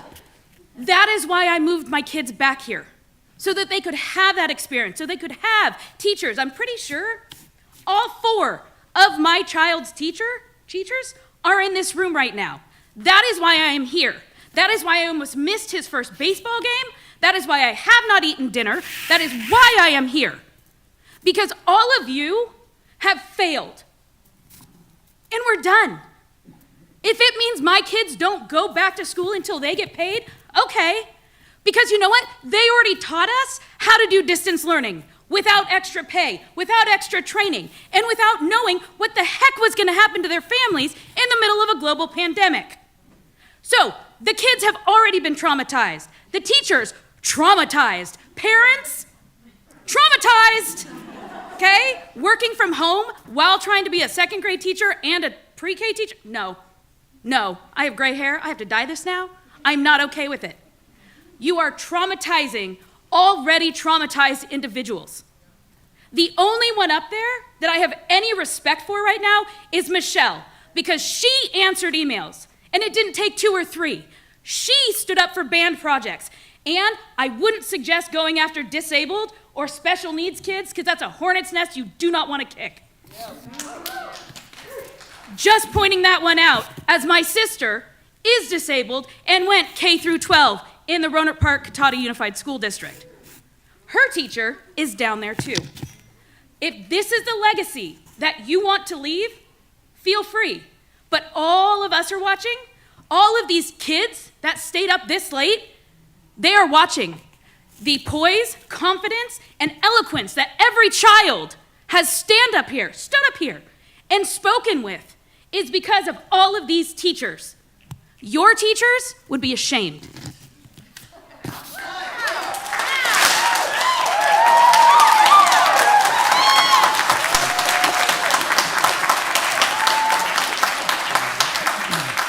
Almost done. Is Coach Lyons here still? No, he left? Okay. Robert?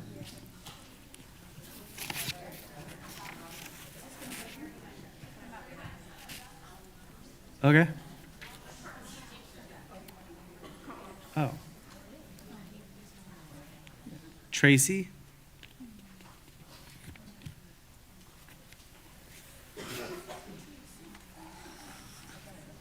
Well, that was a hard act to follow. You can do it, Tracy. I also hate public speaking, so forgive me in advance if my voice shakes. I went back and forth tonight about whether to speak. I mean, no disrespect for anything I'm about to say. We are all on the same team. See, here it goes. We are all CRP USD. First, teachers. I see you. I hear you. I respect you. And I support you. This fight is long overdue. I know you're exhausted, you're angry, you're overworked, and you're underappreciated. While you shouldn't have to be doing this, right now, you are. And I couldn't be prouder of you. Sorry.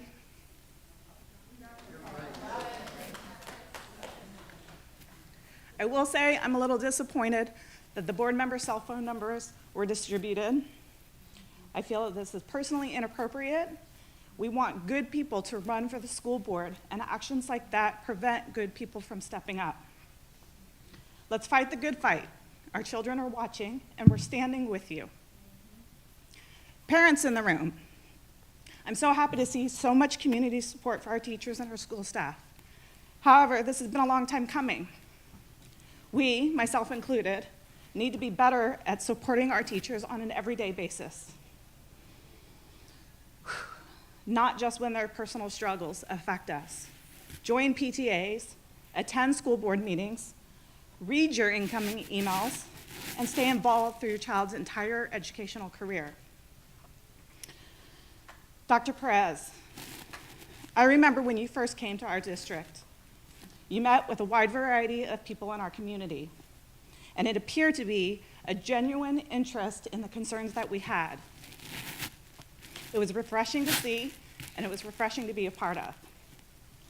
I remember telling you that you are coming into a very divided community. You had an opportunity to lift this community out of turmoil. I am an involved parent. While I could be more involved, I do feel like our district is not receiving clear, transparent, and honest communication. This is your chance to change the fate of this district. I truly hope that you see what this community is asking of you and to do the right thing. Trustee Nelson. Trustee Nelson.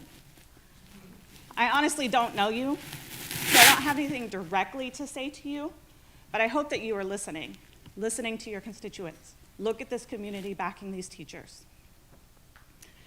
Trustee Wing, you are an involved parent. I know what you campaigned on, and I know what is important to you. You ask great questions, and you vote your conscience. I often see you lumped in with the anger, and I know that can't be easy for you. Thank you for trying to make a change for the better. Trustee Chimino, I urge you, well, somebody already refreshed our memories on what you posted when you were campaigning. A lot of us voted for you based on what you were campaigning and what your words were. It's time for us to see more of that Joe Cimino. I've seen a little bit tonight, so thank you for that. I would just like to see more of it going forward. Trustee Gillies, thank you. Someone pointed out last week about how vocal you were when you were unhappy with things in this district, and that's absolutely true. You are all about the numbers too. I wish that you would use that same energy and passion to fight for what's right in this district. It's time to make some changes and pay these teachers what is long overdue. Trustee Brown, if I'm not mistaken, you've been endorsed by these same unions in past elections. I believe at the last meeting you said you've been doing this for 27 years. I feel like you, of all people, should know this budget inside and out. You've been voting for issues in this district for 27 years. So you have played a part in steering this ship. You could have, or should have, seen this coming. It is time to change course and put these teachers and support staff first. Lastly, I'm a Rancho Cotati graduate. I have 2 sons who are Tech High graduates, and I have a daughter starting high school next year. Lord help me. Over all that time, I've seen so many principal and assistant principal changes, trustees come and go, superintendents come and go. What is constant in this district are these teachers. These teachers and support staff, they are the foundations for the schools in this district. They are helping raise our kids. They are the ones that are dealing with ever-changing administration, new state standards on a regular basis, adjustments to teaching based on fires, floods, lockdowns, and a pandemic. It's time to do right by them. Thank you for your time. 1, 2, 3.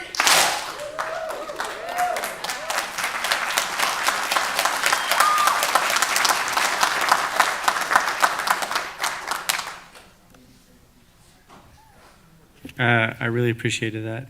Thank you. Believe it or not, that's been more than 30 minutes. We're going to go to the board members report and future agenda items. We'll start with Krista.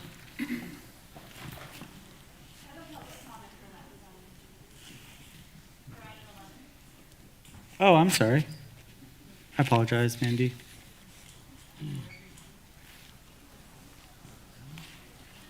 Yeah, 11A.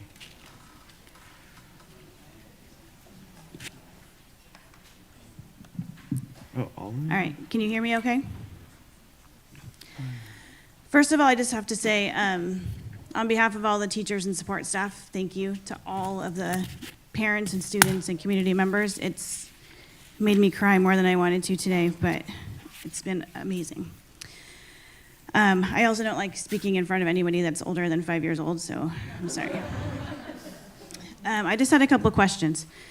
My first question is, why didn't I see in the budget the money saved during the strike? How much money are you saving each day that you are not paying us? Second, where have you been? Why have you not met with our union? Why are you not attending fact-finding or mediation?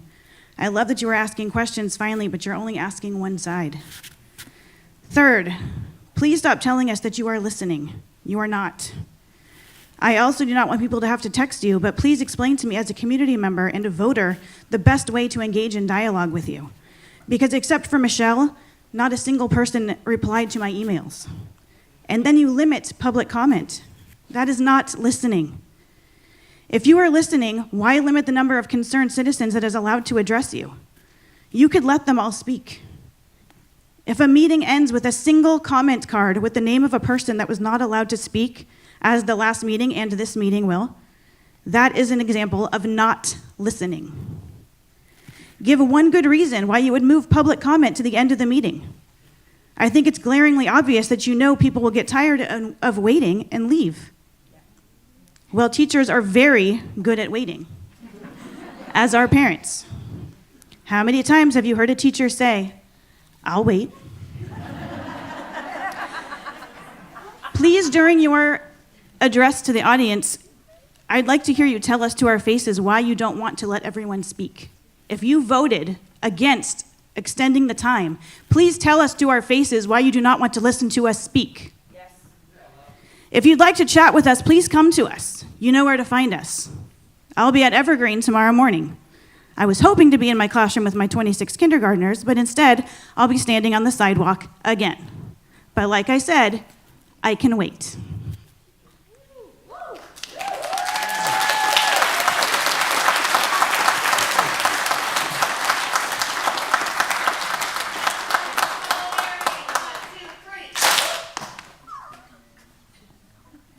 Thanks, Mandy. Aaron? So I am not good at public speaking at all. I have to thank Ms. Trembalia for making me public speak in high school, which didn't end very well because I was so nervous I almost cried. So dear board members and Superintendent Perez, my name is Erin Connaughton. I'm a product of CRP USD. I attended La Fiesta, Richard Crane, Rohnert Park Junior High, which was renamed to Mountain Shadows the year I was going there. I helped choose that name like the other students. I graduated the class of 2000 at Rancho Cotati with several other people here that are in the audience that now have students in CRP USD. I first and foremost want to thank each and every teacher and paraprofessional that is here. I did not grow up in the best situations, and as a child, I look forward to going to school every day. My teachers meant the world to me. They looked after me, and they truly cared for me. I remember singing in choir. I remember being in speech after school because it was hard for me to pronounce the word spaghetti. I remember Mr. Gary Otto reading Number the Stars to the class, which was a Jewish girl trying to survive World War II. I still own that book to this day. If you ever had the pleasure of taking U.S. history with Mr. Jim Hunt, rest in peace, you know all about the JFK assassination and the grassy knoll theory. I can go on forever about how much these teachers impacted my life. But what I came here today is to express my deep gratitude for the teachers today. My two children attend UELF. When my son's teacher, Michelle McAllister, reached out to me at the beginning of his second grade and said he was behind in grade level, I had no idea what to do. After many meetings, we came up with a plan, and then COVID happened, and distance learning started. I was in a huge panic because I was working full-time at a financial institution that was busting their asses trying to get loans for small businesses here in the community. And Mrs. McAllister stepped up and she helped me. She helped my son get to grade level, and she gave him the tools he needed to succeed. She would text me, she would call me, she would tell me if any issues arise, and she made limitations for him to where he could succeed, which helped me as a single mom. I am proud to say that my son is at grade level finally, and it's because of his teachers. I will not take any credit for that because I didn't do it. When it comes to my daughter, she loves going to school to see her teachers every day. When she got sick, she cried. I'm pretty sure she had COVID. But yeah, she was out of school and she cried every day because all she wanted to be in the classroom with her teachers.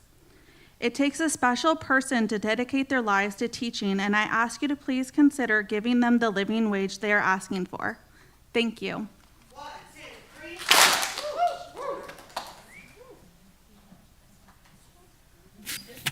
Thank you, Aaron. Kaylin? Would that be Kynan Barrios? Yes. Great, thank you. I Good evening. apologize. My name is Kynan Barrios, also known as Maya's dad. She's a junior here at Rancho Cotati. Congratulations. are in order. Board of Trustees, Superintendent Perez, you've earned a community vote of no confidence. As a resident and voter from K section in Area 5 for the Board of Trustees, I demand you stand by your words and the community's wishes to prioritize teachers in the school budget. You do have it to give.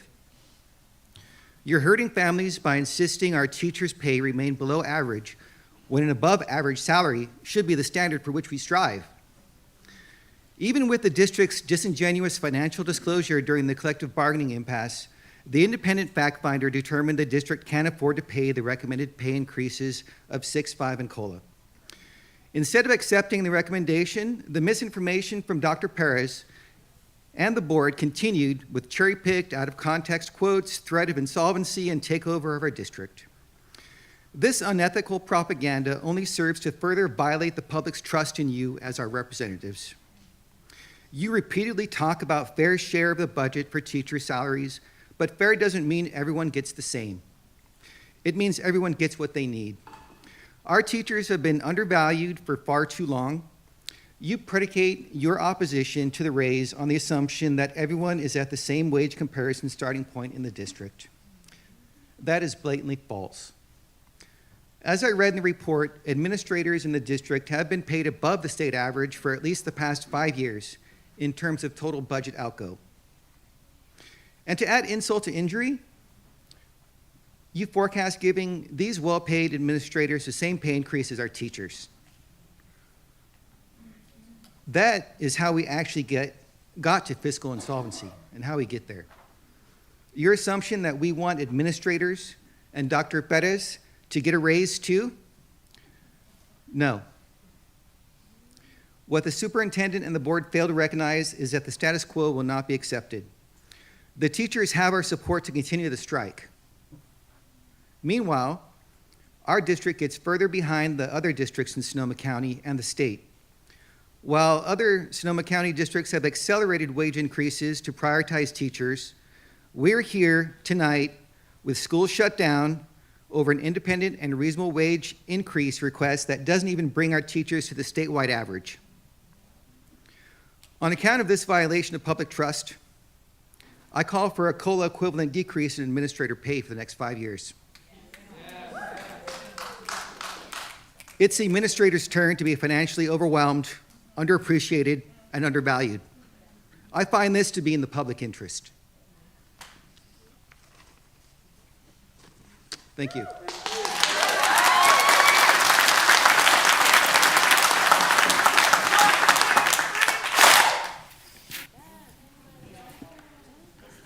Thank you. Is there any other public comment for 11? Okay. Is there? It's just that there was a. There was another paper that should have been up there. Okay. There's just a lot of comments and it got a little mixed up, so I'm just trying to make sure everyone. Yeah. So I have some notes. Hi. I'm a little nervous because this is definitely emotionally driven. And, oh, man. Okay. Because professionally, I'm also in education. I'm going to move these, okay, you guys? And I know we're starting, okay. So, you know this whole hand motion, I need to say this. Daniel Siegel, your brain's like this. When it's up, you're emotional and you're crazy and you can't make good thoughts. When it's down, you have your thinking brain on. And I know tonight we've all been like, you know. The reason why I know this about Daniel Siegel is because I am in education. And my name's Nicole Monticello, but all my teachers would know me as Nicole Chamberlain. I went to Richard Crane Kindergarten through 5th grade. The year that they decided to close 6th grade, right? So we didn't get the graduation, but we never felt that stress and that fear because they found a place for the teachers. I remember Miss Peasley, I never got her, but she moved to Creekside. So we were a part of the color scheme and all that. We found a way to be a part of it. I just remember that as a kid, and as a mom right now, my son's an LJ. We came from Windsor District, so I don't have a lot of relationships with you or know much. That's where part of the last 5 days, 4 days, I don't know what's going on. I've been educating myself. I do not know you, sir. I don't know if it's John or, I don't know if Joe. Okay, I'm gonna get back, because I don't know if we elect you or we can complain to your supervisor, because you were incredibly condescending and not knowing your stuff up there when we were asking you for information. John, thank you. I'm trying to be incredibly sensitive right now because I know this is a hard night. But I need to say, before I start reading my little piece real quick, you said you cannot, all my notes, I can't read it, cannot spend the $700,000. Well, I own a preschool and I'm opening up my second one, okay? In regulations, I always say show it in the print. I am asking you to show it in the print why you cannot spend that money on our teachers. Not your personal feelings. Okay, so my name, I said all of that.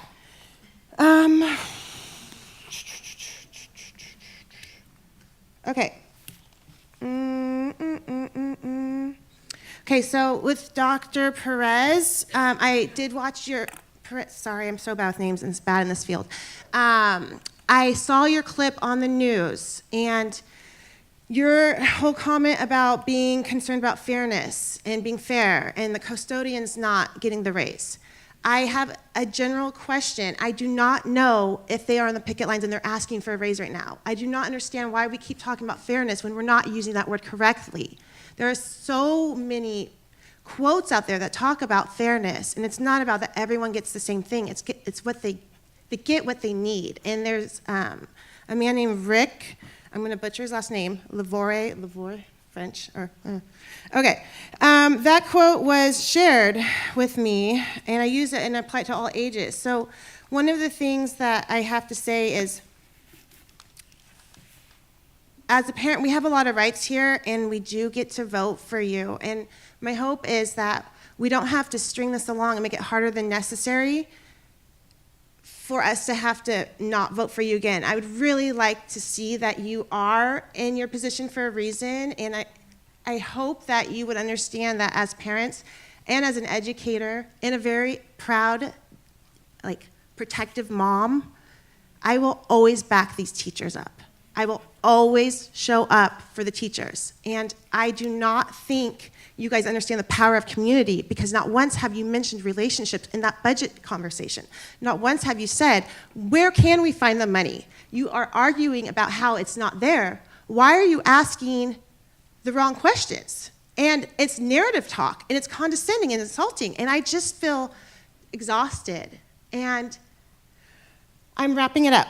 The last thing is, I know there's one big question, you guys. I have so many questions. Okay, as a parent with many rights here, going back, I would like to know each board members, like all of us, and I had someone ask the same question, so I think a lot of us have the same questions. I would like to know each board member's position, and if you want to be at negotiations. I want to know how you feel about this strike, and if you believe teachers deserve to get paid more. Or are you okay with the strike going on? And if you're okay with seeing how far we will go together, because the teachers are not alone, how much we love teachers, have you thought about what happens when they leave? Have you thought about how much that turnover is going to cost? Have you thought about what are you going to tell the children because they don't have their people? That circles back to your question. That's why I pointed you out, sir. I do not know your name. I'm so sorry. But you keep talking about attendance, and you asked, how do we get kids to show up? You stop the strike, you get teachers back in the classroom, and teachers are there. Kids will want to show up. Kids show up around people they care about, and they feel cared for. So I guess my last thing in wrapping it up and everything is I just want to know, how much longer is this going to go on?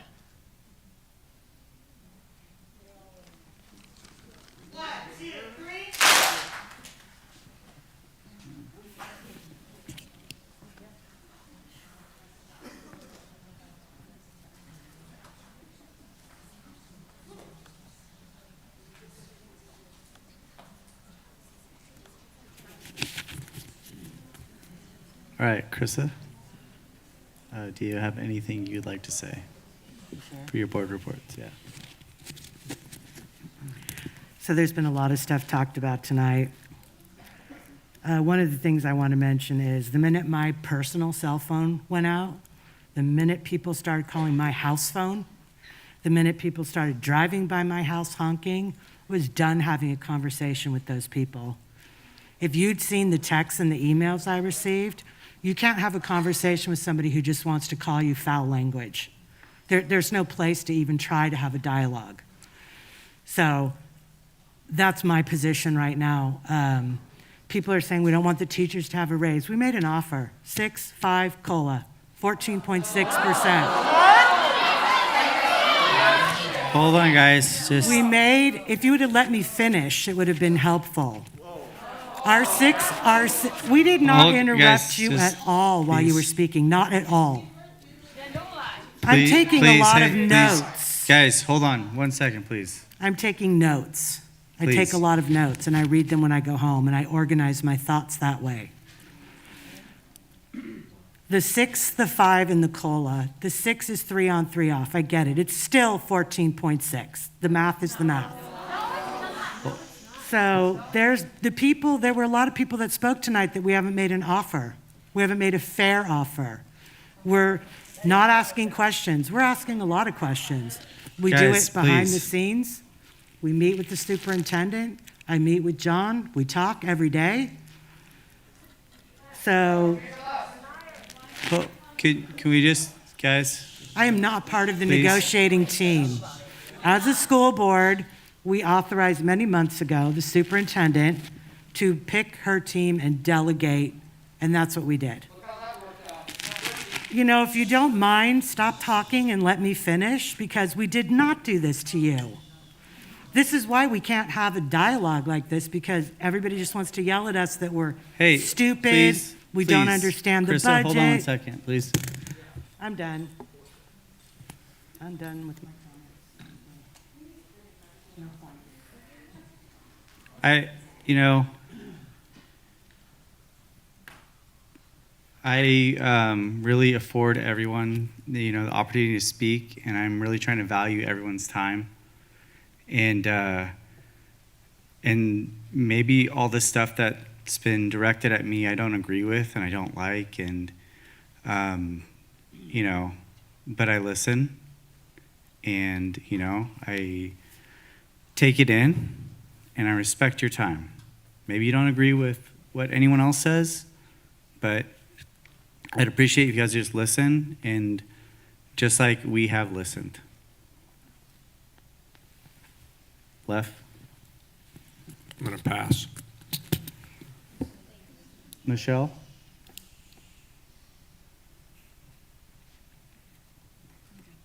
Mark?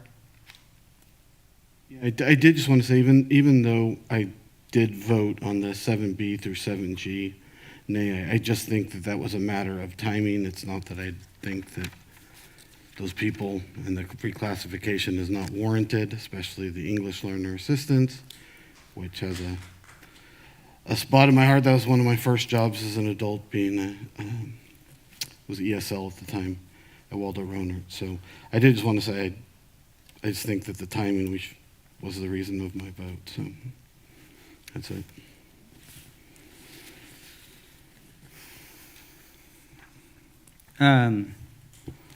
I haven't responded to a lot of the emails and texts, but the response that I've done, I try not to do just a regular response, so I apologize if people feel like I wasn't listening, but I've read every single email, even when I checked my spam and it populated.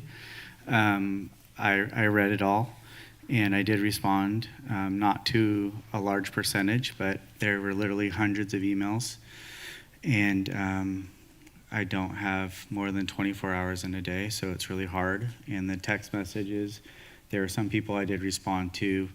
I was getting a lot of the same text messages, and people are just saying copy and paste, and I started to do that, but I felt like it was disingenuous. So I did read everything that everyone's ever sent me, and I did respond to a small percentage, but my responses were a real response that had a lot of thought into it. So I apologize if you felt like I wasn't listening to you.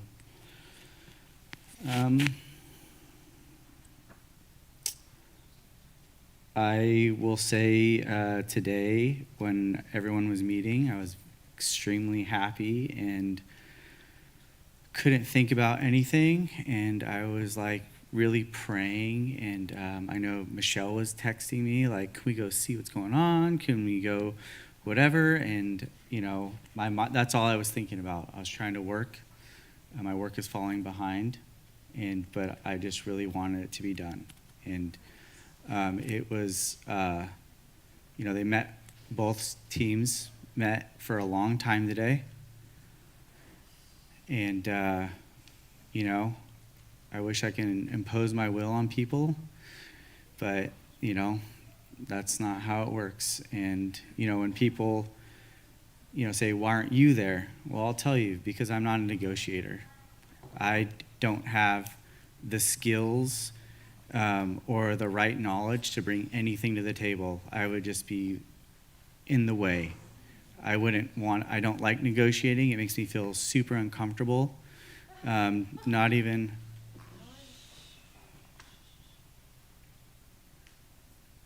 I don't know why that's funny, but it does. It makes me feel uncomfortable. So I wouldn't be the person to negotiate. I wouldn't be the person that would be there. I don't even like being up here. I feel sick to my stomach pretty much the whole time.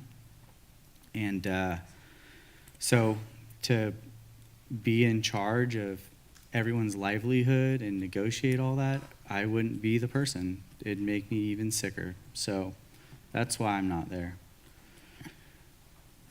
And as far as, you know, the school board directing the superintendent, we have a negotiating team that was put together. And I think, you know, you have someone like Jen Hansen who's been in the district. And I'd like to think that a lot of people like and respect her. And I think that's a good person to have on the negotiating team. And you know, that's my direction, is you have your negotiating team and they're negotiating. So I feel like we meet regularly, we talk regularly, and I feel like that everyone is on the same page as far as the negotiation team goes and the direction that we're going. You know, we got this some other information that we can dig into and learn about, and you know, maybe come up with another solution or a way to solve this to where the teachers feel honored and valued, and they don't feel like they just conceded or whatever it is. I can't think. Anyways, that's all I have to say, and I hope tomorrow is a much, much better day, and we're done with this. 11B, Superintendent's Report. I do not have a report tonight. And we're going to adjourn the meeting.